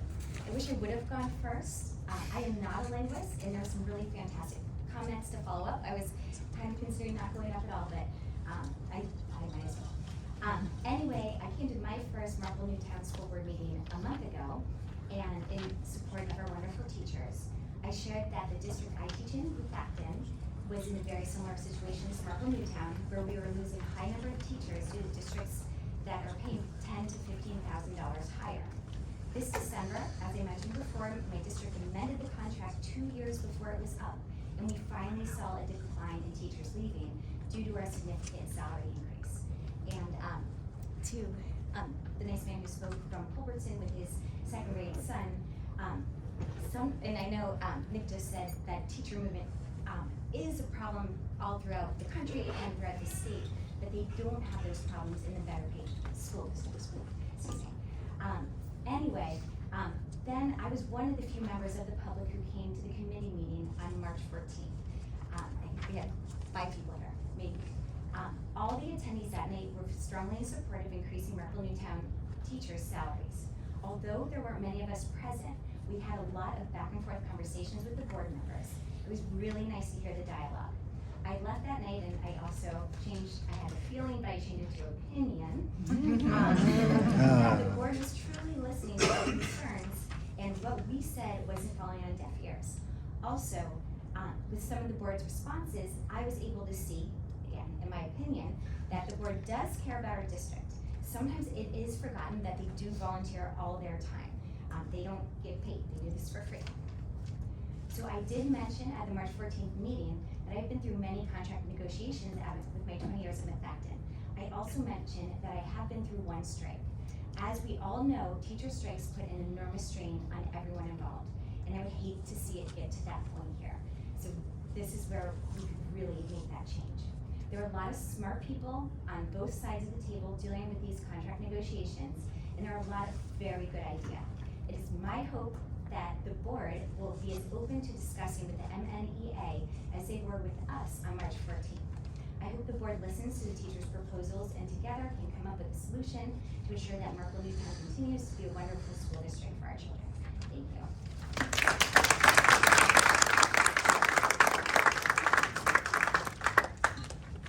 This is Michelle Graham again. I have a follow-up question. Did you present your best and final offer? We're not gonna talk about that. Okay, so I have another question for you. Have you guys polled the residents about their priorities for the budget and their interest in a possible tax increase? Have we polled the residents? Yeah, so you're here for the stakeholders, so I keep hearing you say that, and in my opinion, I do feel like it's a scare tactic to talk about raising taxes constantly throughout this. That is my opinion only.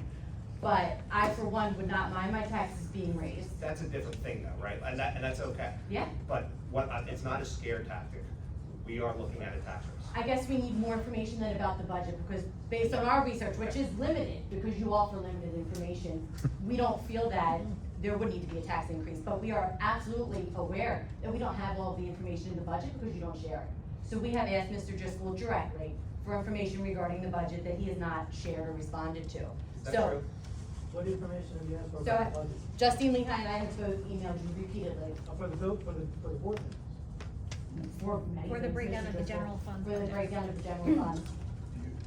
The breakdown of the general funds is the budget's on the website. The general funds is an interesting term, it's funny kind of, general fund is the fund of the district, it's not something we make up or call something. It is the $100 million, group of accounts that tracks the ins and outs of all the revenue and expenses of the district. It's where the teachers are paid from, it's where I'm paid from, it's where supplies are paid from. The general fund is the main operating fund of the district. Just so you know, I mean, because when you say general funds, it sounds like some miscellaneous account. You know, I just wanna make sure that everybody understands that general fund is the core of the school district budget. I guess what we're wondering is why with these overages year to year, there is not the money to pay our teachers fairly. That's, I think, the main point that we are Right. struggling to understand as community members. And I would love a detailed proposition or feedback from you as to why you are operating such a large overage every single year when we are hemorrhaging teachers to neighboring districts, while you make more than any other business manager in the state of Pennsylvania. That's a fact, that's not an opinion. Is that inaccurate? There's 500, you're making the most. The There's no teachers. reason to yell. Honestly, there's really no reason. I guess I'm pretty furious. totally understand I that. apologize for my tone and I apologize for yelling. Yeah. I guess it feels very disingenuous to hear that you are very concerned with the budget when you have a business manager who is making more than any other business manager in the state, who will not respond to his constituents who have questions about the budgets. There's no response at all. So that does feel really upsetting. And I want you to make every penny that you make. I don't care what you make. I care that you are not passing those money, that fair wage along to everyone else on your staff. He also doesn't pass it over, we vote on it. Right, but So is he you're not in mad- charge But of, I'm just saying, you're mad I at honestly the think wrong you're guy. attributing more power to me than I Yeah, actually you're have. really mad at the wrong guy. so then tell me, Just saying, I'm just saying. let me ask Yelling then, at the who's guy. responsible for the administration making so All much nine- more than the all nine- teachers? All nine of us make these votes. So you Why? can continue to yell at us if you want, but there's no reason to yell at that nice man. I'm not yelling, and I don't dispute like that you're a you are. nice man, I'm sure that you are. I guess I'm frustrated because this nice man is not responding to his constituents, and he is making more than any other business manager in the state, while the board sits before us and tells us that they don't have the money to pay our teachers fairly without raising taxes. To me, that feels disingenuous. That's my opinion, and I'd love for you guys to respond on that.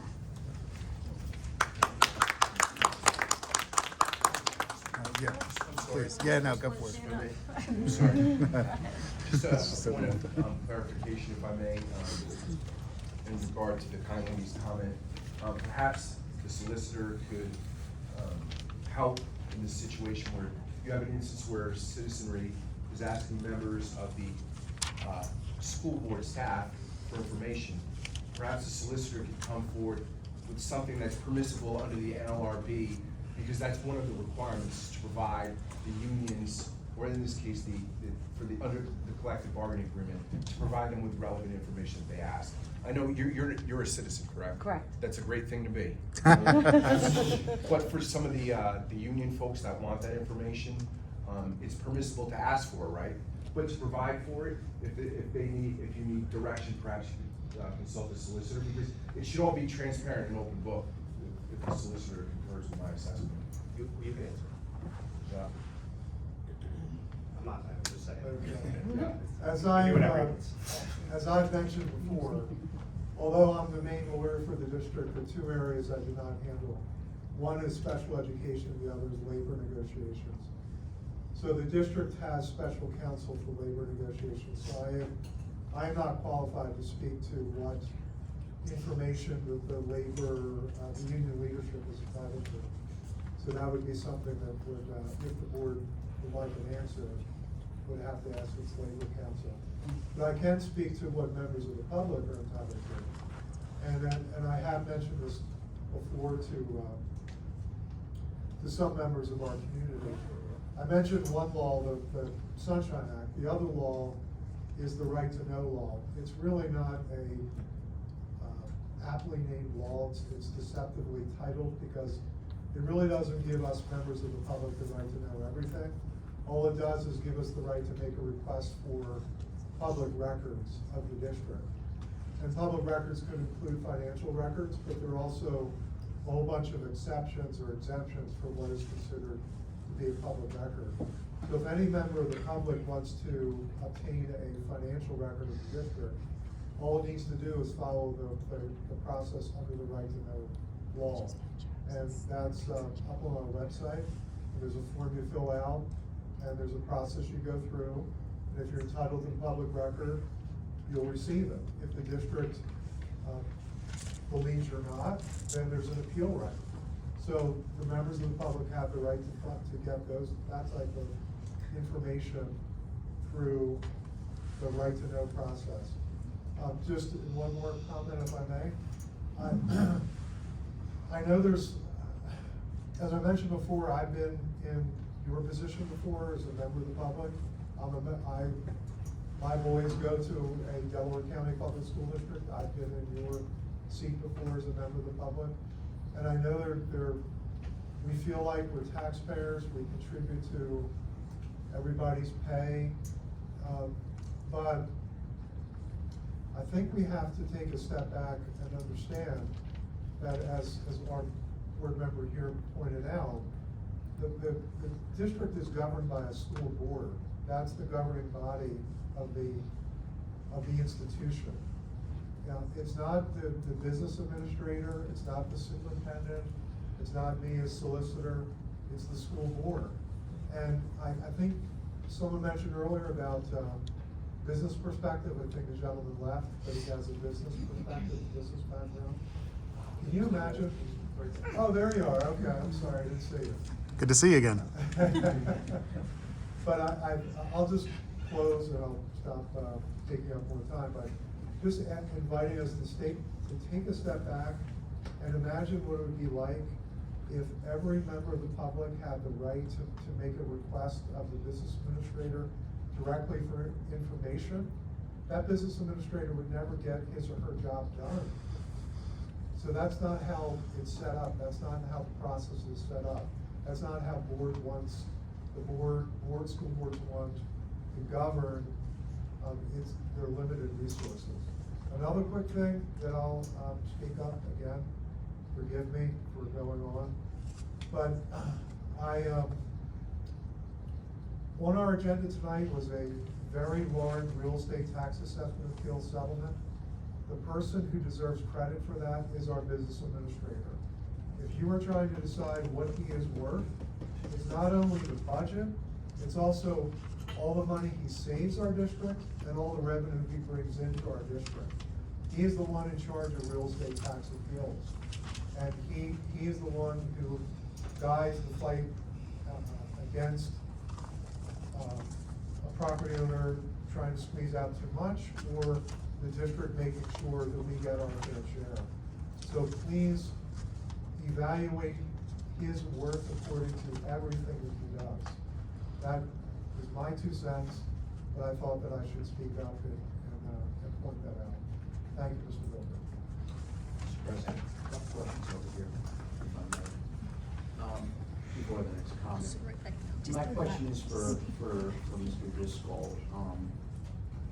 Mr. Driscoll, how many years have you been a school administrator? And how many years have you been an employee of the Marple Newtown School District? I've been a school administrator for 33 years. And I've been in Marple Newtown twice, so in total, close to 23 years. Do the other school administrators in the 500 districts how many of the other school administrators in the other 500 districts have the same amount of experience as you do, if you know? I wouldn't be able to speculate.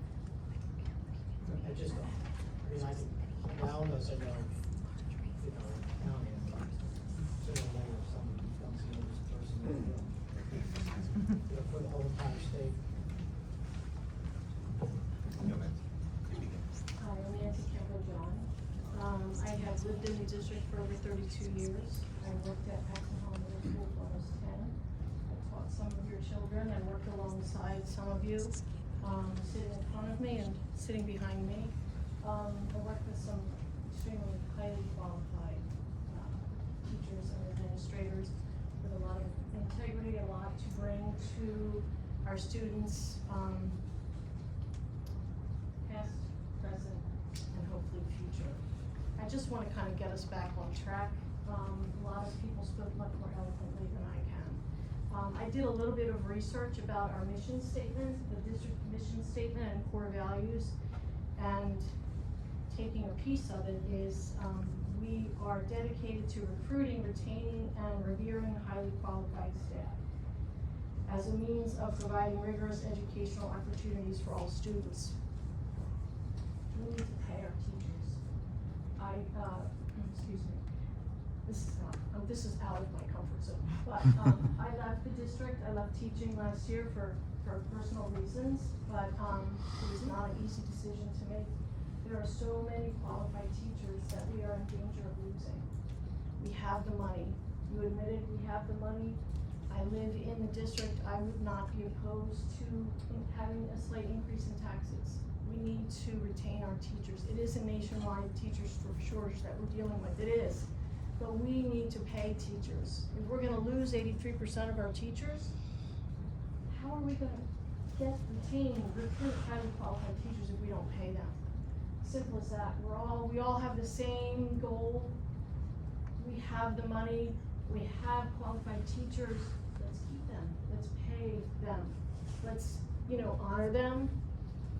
Teachers have the same issues that we all have. We have bills to pay, we have mortgages, we have rent, we have children, we have finances that we have to attend to, and we can't sacrifice our families' needs to stay in a district that's not paying us appropriately. Thank you very much.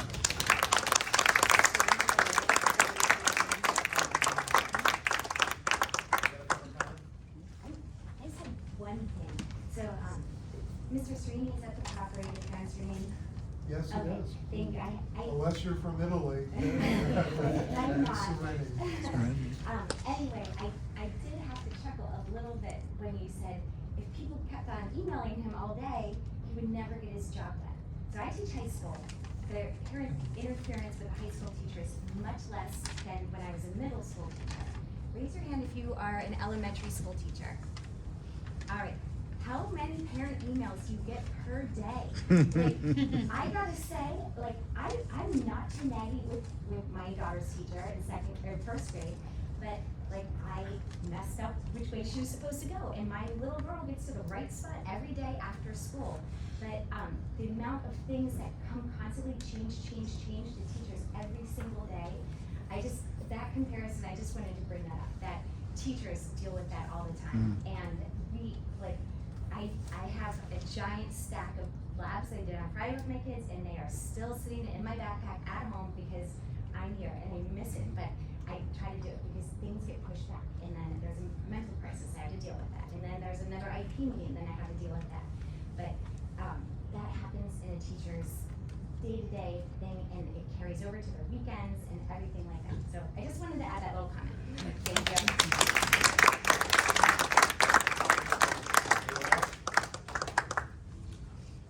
Hi, how are you? My name is Beth Merrill, I'm a Broomhill resident. I don't have anything prepared because I didn't plan to speak tonight, but I just wanted to say, as I was sitting here, I'm a 20-plus year teacher and a parent, obviously. I have 3 kids in the district. They're in elementary, middle, and high school. I truly respect this district. I respect what you do. I thank you for doing it. But most of all, I respect the teachers of this district, and it is imperative that we pay them. Again, I am familiar with the surrounding districts, so I don't think they're asking for anything that is out of line. We're not asking to build Laurel Marion. We're asking for Springfield, we're asking for Havertown, so we're just looking for, or not we're, I'm saying like I'm a teacher for the district, I'm just a teacher. But I'm saying, I think what they're asking for is fair. And I really feel very passionate about retaining these special teachers that my kids have had through the district. I just find that anything that will make it work is fine with me. I know this is just my opinion, but tax increases, if there is a surplus, not a surplus, I'm not a numbers person. I'm just looking for fairness for the teachers and most of all, a great education for my children. Thank you.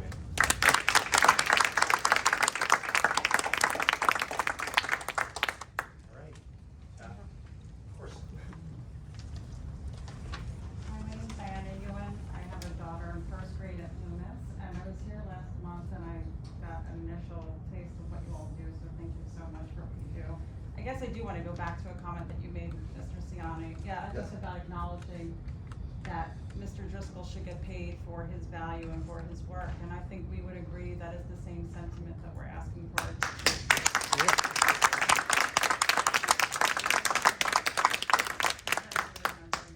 And I don't mean to suggest that you're not. I'm just saying that's, I think, what we're just kind of acknowledging today.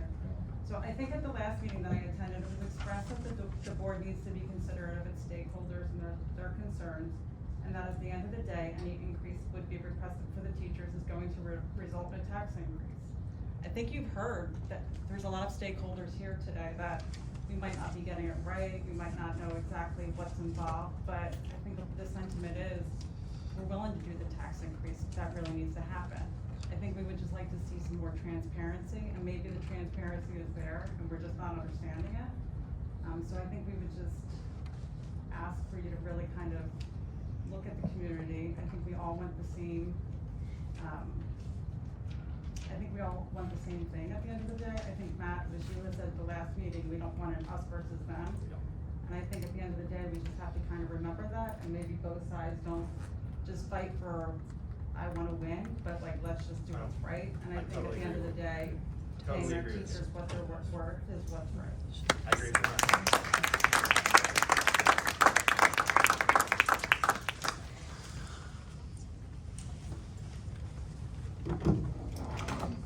Hi, my name's Bridget Wendell.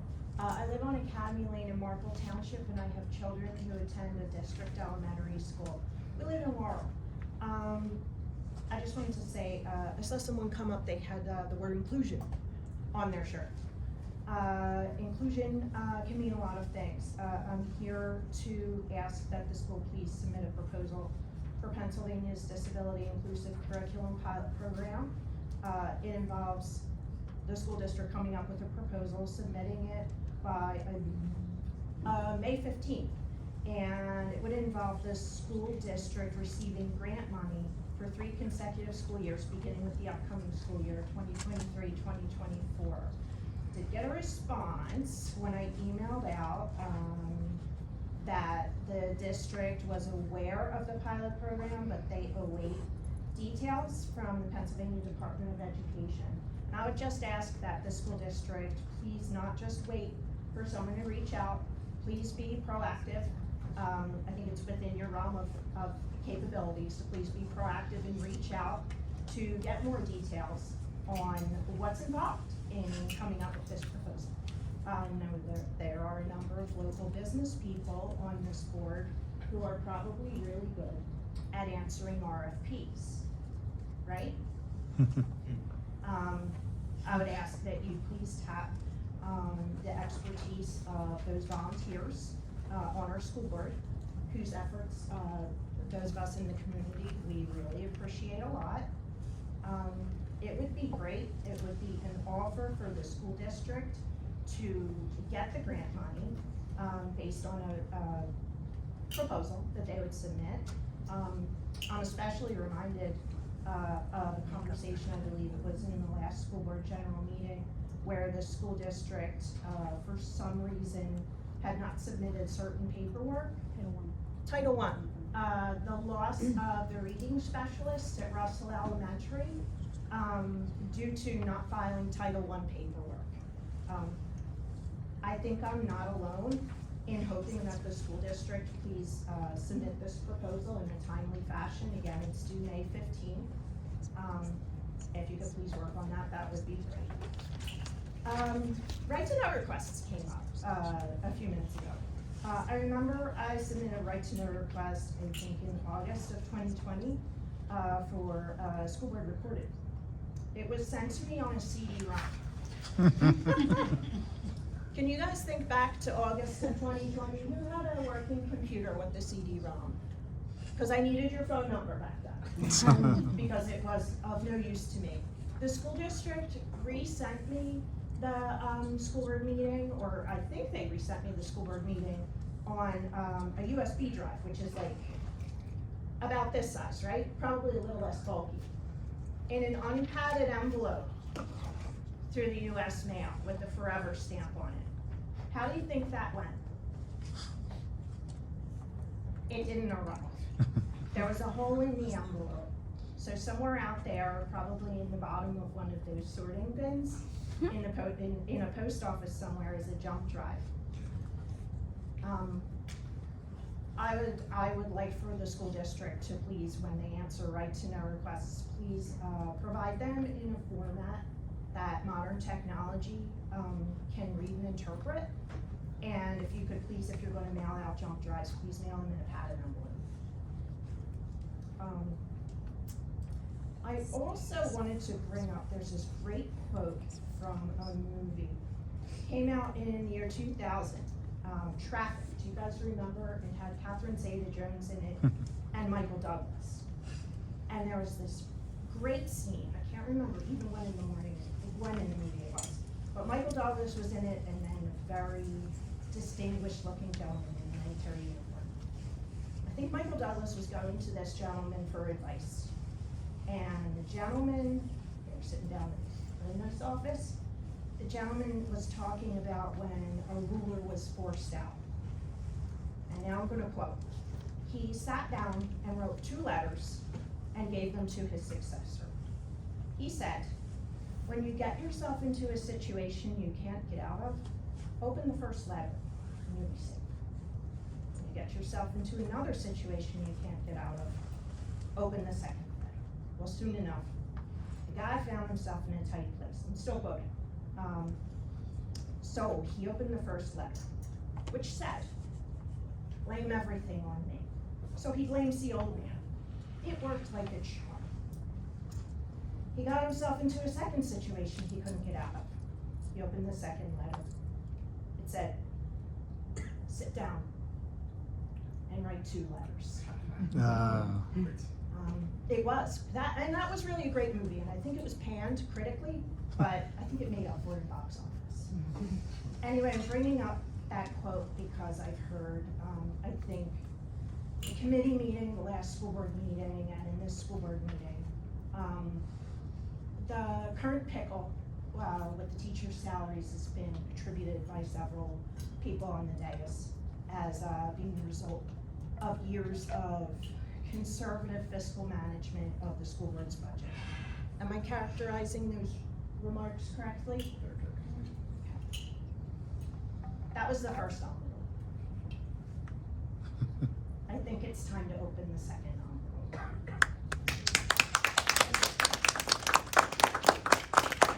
Thank you for your time and all you do for the school district. Would you please do it for the teachers?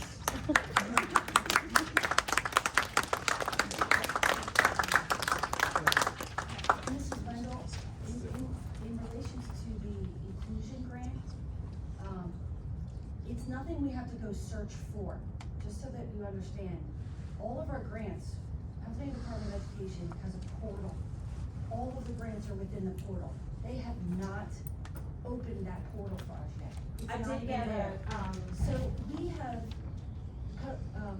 the IU, the Delaware County IU doesn't know yet, Catan doesn't know yet. Everybody's looking for it. So it's not that we have to go search for it and find it. It should be in our portal when they push it out to the school districts. So I just want to explain that. It's not something we would miss, so to speak. If it's not in our portal, we can't apply for it. So we've been looking in there for it to be posted. That is great information. Thank you. I did get an email from Carol Clancy, who's director of the Bureau of Special Education for the state. And she said, this grant should be released shortly. Right. It's a short and sweet message, right? A woman of few words. Yes, and she sent that late last week. Right. So I am really hopeful that you'll be seeing that in the portals. Right, we see it in our portal, and we're in our portal like every day. We're always in that portal. So as soon as we see it, we can figure out what the criteria is for us to apply. Okay, and I think that's just really important, again, with the loss of the Title I funding, because something didn't get filed. It just, I used to work for the Crozier Health System. Anybody heard about what's happening recently at Crozier? They're not doing so hot. But I remember when I worked there, and it was back, I think I left there in early 2016. They had missed out on funding from the tobacco settlement. Each state apparently got an allotment of that humongous settlement from all the big, RJR Reynolds and all the big tobacco companies. And that really hurt the health system. And I really feel like missing out on that Title I funding maybe didn't hurt the district that much. It definitely hurt Russell Elementary and the students of Russell Elementary. And I was just thinking earlier in this meeting, we were talking about the Reading Olympics. I think, like, what if there were some kids at Russell Elementary who can't participate as fully in the reading Olympics because they're behind in their reading because the special education isn't there for them. And can I clarify about that? It's not that the district, there's no administrative error. What happens is parents fill out free and reduced lunch applications. We then take them and have to provide them to the federal program system. They then approve if you're free, reduced, or rejected. And then they tell us if we qualify. So we didn't make any error and we did not provide them with the information given to us from our parents. So I just want to clear the air about that. That's a misunderstanding. Okay, I'm sorry for that misunderstanding. Misunderstanding, Mr. Serini. So that is what happened. I had a theory, my own personal theory was that families just didn't fill out the paperwork because their children were getting free breakfast and lunch. So that was just my own personal theory. They never told us, hey, we're gonna count this year. We didn't know because we had been using the pre-COVID paperwork. So that they tell us we have a So that just gives a little more clarification.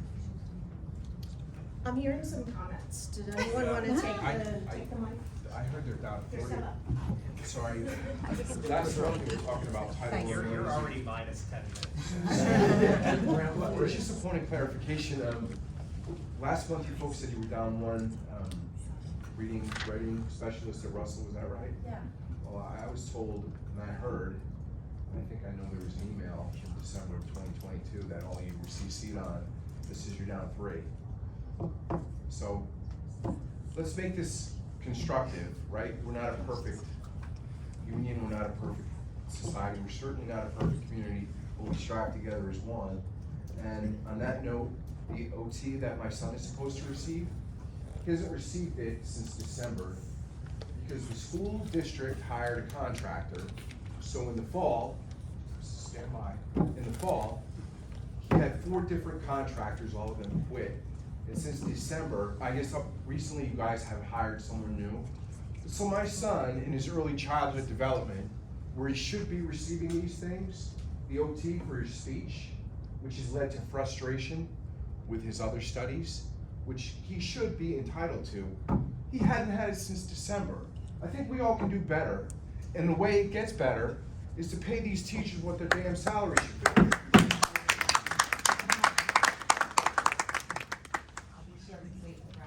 My husband's at home with 3 small kids, not a good thing. I can talk as experience with Title I. My daughter's 3rd grade, actually I have 3 girls, 2 kindergarten, 3rd grade. My 3rd grade daughter benefit a lot from Title I. It was dropped, she had to get an IEP this year. There was 1 Title I teacher, 1. And she told me that if you didn't drop the program, or whatever happened with the program, she wouldn't have had to get the IEP. I'm also speaking from experience, I lived here 27 years. I went through Marple, K through 12. Mrs. Payne, who taught my 3rd grader, who is now teaching my kindergartner, orientation, walking through with my oldest, she stops, points at me and goes, I know you. And I said, yeah, I had you at Mrs. Miller, her first year there. An amazing experience to have my kids go through. Mr. Reardon, I had Mr. Reardon. There's plenty of teachers at these schools that I had. And it's great, I want my kids to have this. We all want our kids to have this. We want veteran teachers to stay here. As Justine said, her daughter's going to kindergarten. I'm sure our daughters will be together in kindergarten. I want Mrs. Payne to be there with my 3rd daughter. So I just hope that you give these teachers what they deserve. Not what they want, what they deserve, because they deserve it. They deserve it.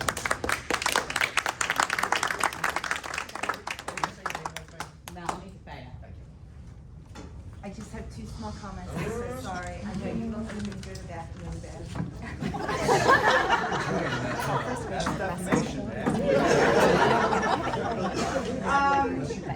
With the Title I mean, I don't know how we can blame the parents because I remember. Nobody's in- blaming anyone.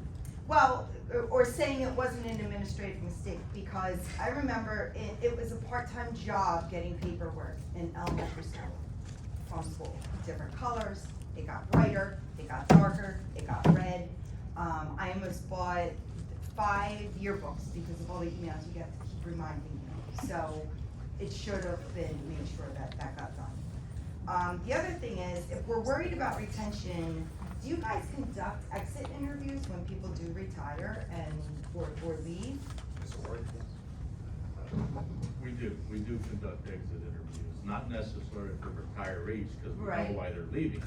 But still, they would, I mean, maybe help with, Well, we have multiple conversations The with feelings. retirees for various reasons, so if they certainly wanna comment something to, which they do, they're wonderful people, you hate to see them leave.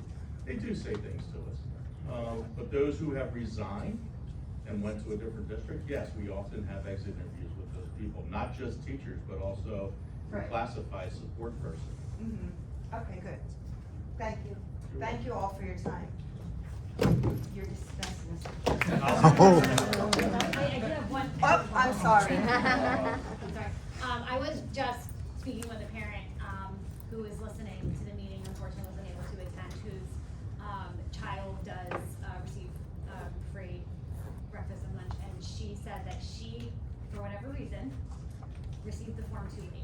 And by the time she was able to fill it out and get it in, it was too late to submit it. And I don't know where that error happened, but I don't either, because it did. it goes home back to school night, it's on our website, our principals put it in periodically as reminders, our home and school visitor reaches out to people.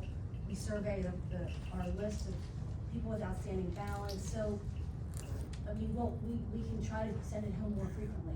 I mean, I'm not blaming anyone, I'm just saying. Right, but Loomis has it, so obviously they got, right? They were in the same situation, right?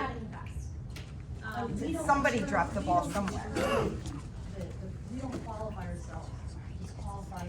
So perhaps going forward, we could maybe suggest doing a little more education of the parents about why they need to fill it out and why it's important that it gets filled out. Because I think we, as a parent, I get so much paperwork, so much, and I feel like it doesn't really apply to me. Sometimes it gets overlooked, or maybe it does get put on the counter and I see it a day too late.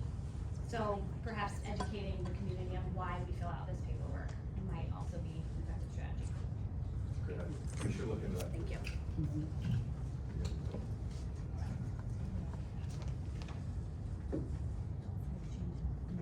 I'm just scanning the room. All right, folks. I do actually have a really quick unlike Columbo. Does everyone remember Columbo? I think you're all old enough to remember. A quick question for Mr. Orwick. Hi, Mr. Orwick. Hello. How much does it cost to recruit a new teacher and onboard them? Say that again? When you recruit new staff members, including teachers and educational assistants, like for example, someone who is gonna work as a one-to-one. What are the costs to recruit? And the reason I'm asking that is that, I'm just wondering, like, how does that go into the overhead of the district? How does that go I into? can't even quantify that. Okay, I'm hoping, could you quantify that at the next meeting? The cost? How much does it cost to recruit a new teacher? Like There's spend, so many like as in different- spending the time to review Oh, the time? labs and. The time? Right, Personal time? the time translated into like, how much that costs per hour. I'm Like too if it- busy like if recruiting it's- to figure out that for you. I know, that is really, that's. But we it- have it's a Talent lot. Ed, which is a software program that almost every district uses, where you put out the job posting. And then from Talent Ed, we don't touch it, and Monster.com grabs it, Indeed grabs it. It goes out and hits all the job boards out there without us doing anything. Do you interview people when they apply? Yes, Okay, so that takes, does that take time? significant amount of time. Okay, so what I'm asking, to clarify my request, I'm wondering, could you translate that time, that significant amount of time, to, how much that costs per person you have to replace. What's your ultimate goal? What are you looking for?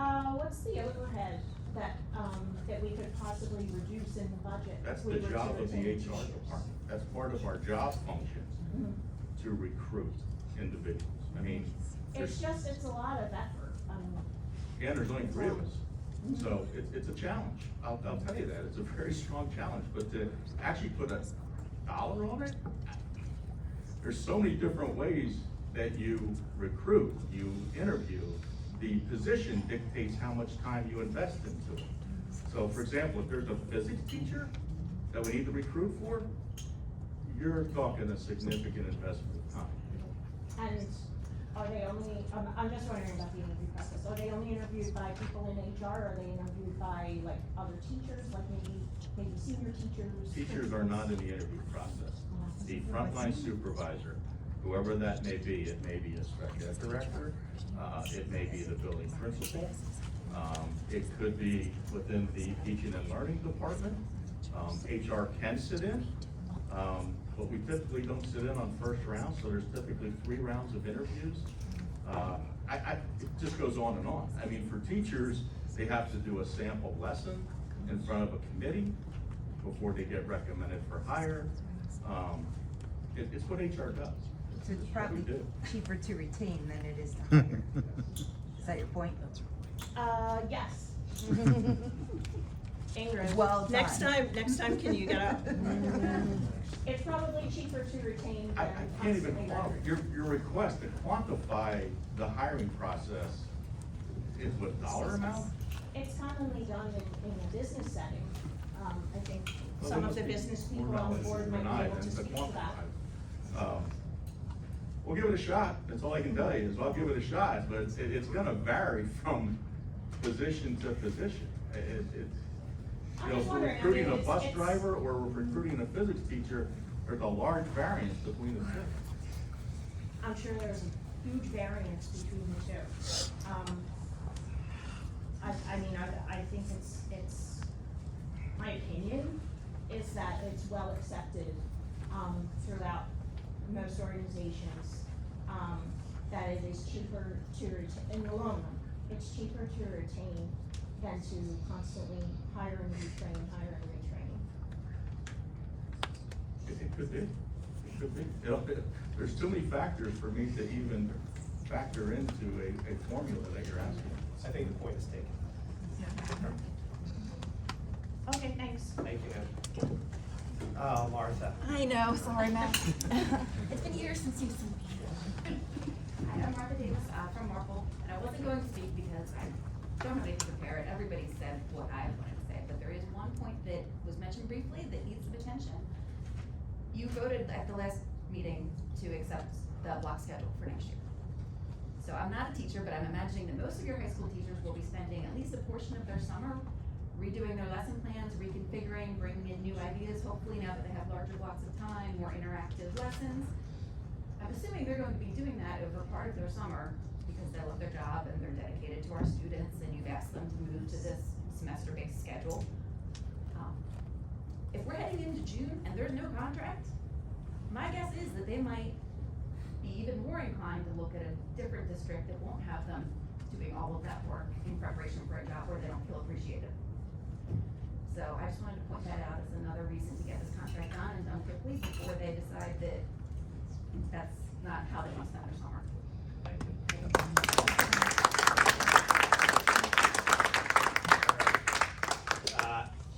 Comments from the board? Tony? So I've seen the movie Traffic.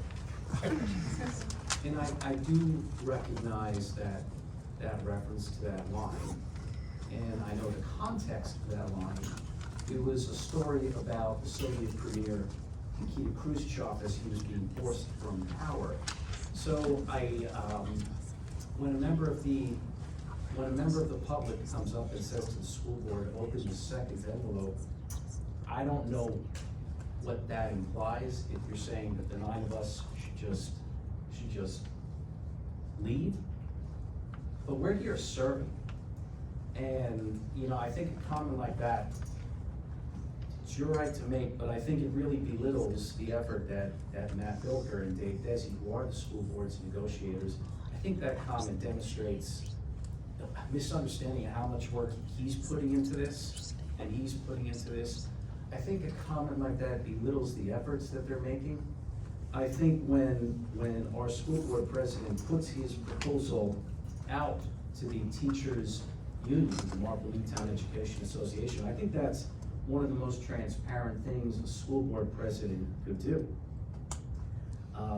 For months, we've been just reading social media claims, and many of them have named him directly, and spoken about his narrative.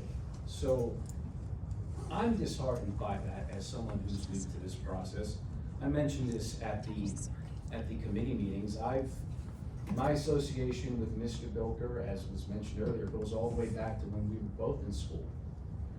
When he says he wants to raise the salaries, he means it, and it's demonstrated in what we offer. When he says he's trying to get to an agreement, when he says he's trying to get to a settlement, he means it. I don't walk out that door ever second guessing what the gentleman at the center of this table is saying tonight, because I know him, and not just through the school board. And I don't think anyone should really, no one has any reason, there's no reason for anyone to walk out that door and think he's not being on the up and up. I just don't think that's fair. I don't think that's even accurate. So that's my comment about that. The reason I had asked Mr. Driscoll about the amount of time he's been an employee is because I think it does add some context to why his salary is where it is, and it's something that no one else has, to my knowledge, brought up. You spend 30 years as a school administrator, most of it in the same place, and you renegotiate your contract with boards passed over and over. It's gonna be an accumulation. And as I've listened to Mr. Driscoll answer many of the questions tonight, he's been very patient. He's answered several of the questions, taken time to answer the questions. He's answered questions both from the audience and from the board. And I mean, I think that demonstrates that he is the individual with the credentials he has for a reason. This is a very well-run school district. People move here primarily to the Marple Newtown School District because this is a well-run school district. And one piece of that puzzle is the gentleman who's sitting over there to your right, or your left, depending on where you're sitting. So, I mean, I don't know him outside of this board, but I mean, I think you demonstrated why you are the business manager of this school district tonight. I really do. Could I do want to quickly respond to that, please? Yes. I guess, is it okay to speak for a moment? Because I appreciate how much you value someone who has 30 years in this district, but why aren't you valuing teachers who have 30 years the same? I don't think that's. You're not, because he's making more than any other business manager, which is fine. Your teachers are making much less, including ones with 30 years of experience. So I don't understand I don't think that's accurate, that our negotiating team does not value teachers who have put 30 years of experience. I don't think that's accurate. and no, your argument, and correct me if I'm wrong, your argument is that he deserves his salary because of his expertise and his experience, which I am not at all debating. I'm asking you why you don't feel the teachers who have put 30 years in with a high level of expertise don't earn the same. I reject the premise of that question because it's not true. Right, the It's same in not comparison true. to others. Right. It's not true that I don't think teachers who have put in, and I don't think it's true for our negotiating team either, that they don't think teachers who have put in that amount of time don't deserve an increase. We are looking to increase the salaries. That's what we have proposed. It's an increase. I guess I'm asking why he makes more than any other business manager in the area. Do you see the disconnect? Do you guys see it or no? And I don't care that he does. I really do appreciate everything you do, Mr. Driscoll. It does seem like you're working very hard. We appreciate that. We want to know why you value him and you are not valuing teachers with the same level of experience and expertise. I reject claim that we're not valuing Do you all feel the teachers. same? You all agree? I want to give this process a shot because I believe. So you're gonna continue negotiating? You did not get your, I'm not getting into that. I believe our proposal checks a lot of the boxes that you folks have brought up tonight. All right? your teachers and the community here feels differently. We'll be there in 2 weeks. All right, on that front, anybody else? We are, the next committee meeting, we need to move it from Tuesday, April 11th to Wednesday, April 12th. All right, a couple board directors have conflicts, they want to try to make it. Okay? All right, with that, we'll adjourn.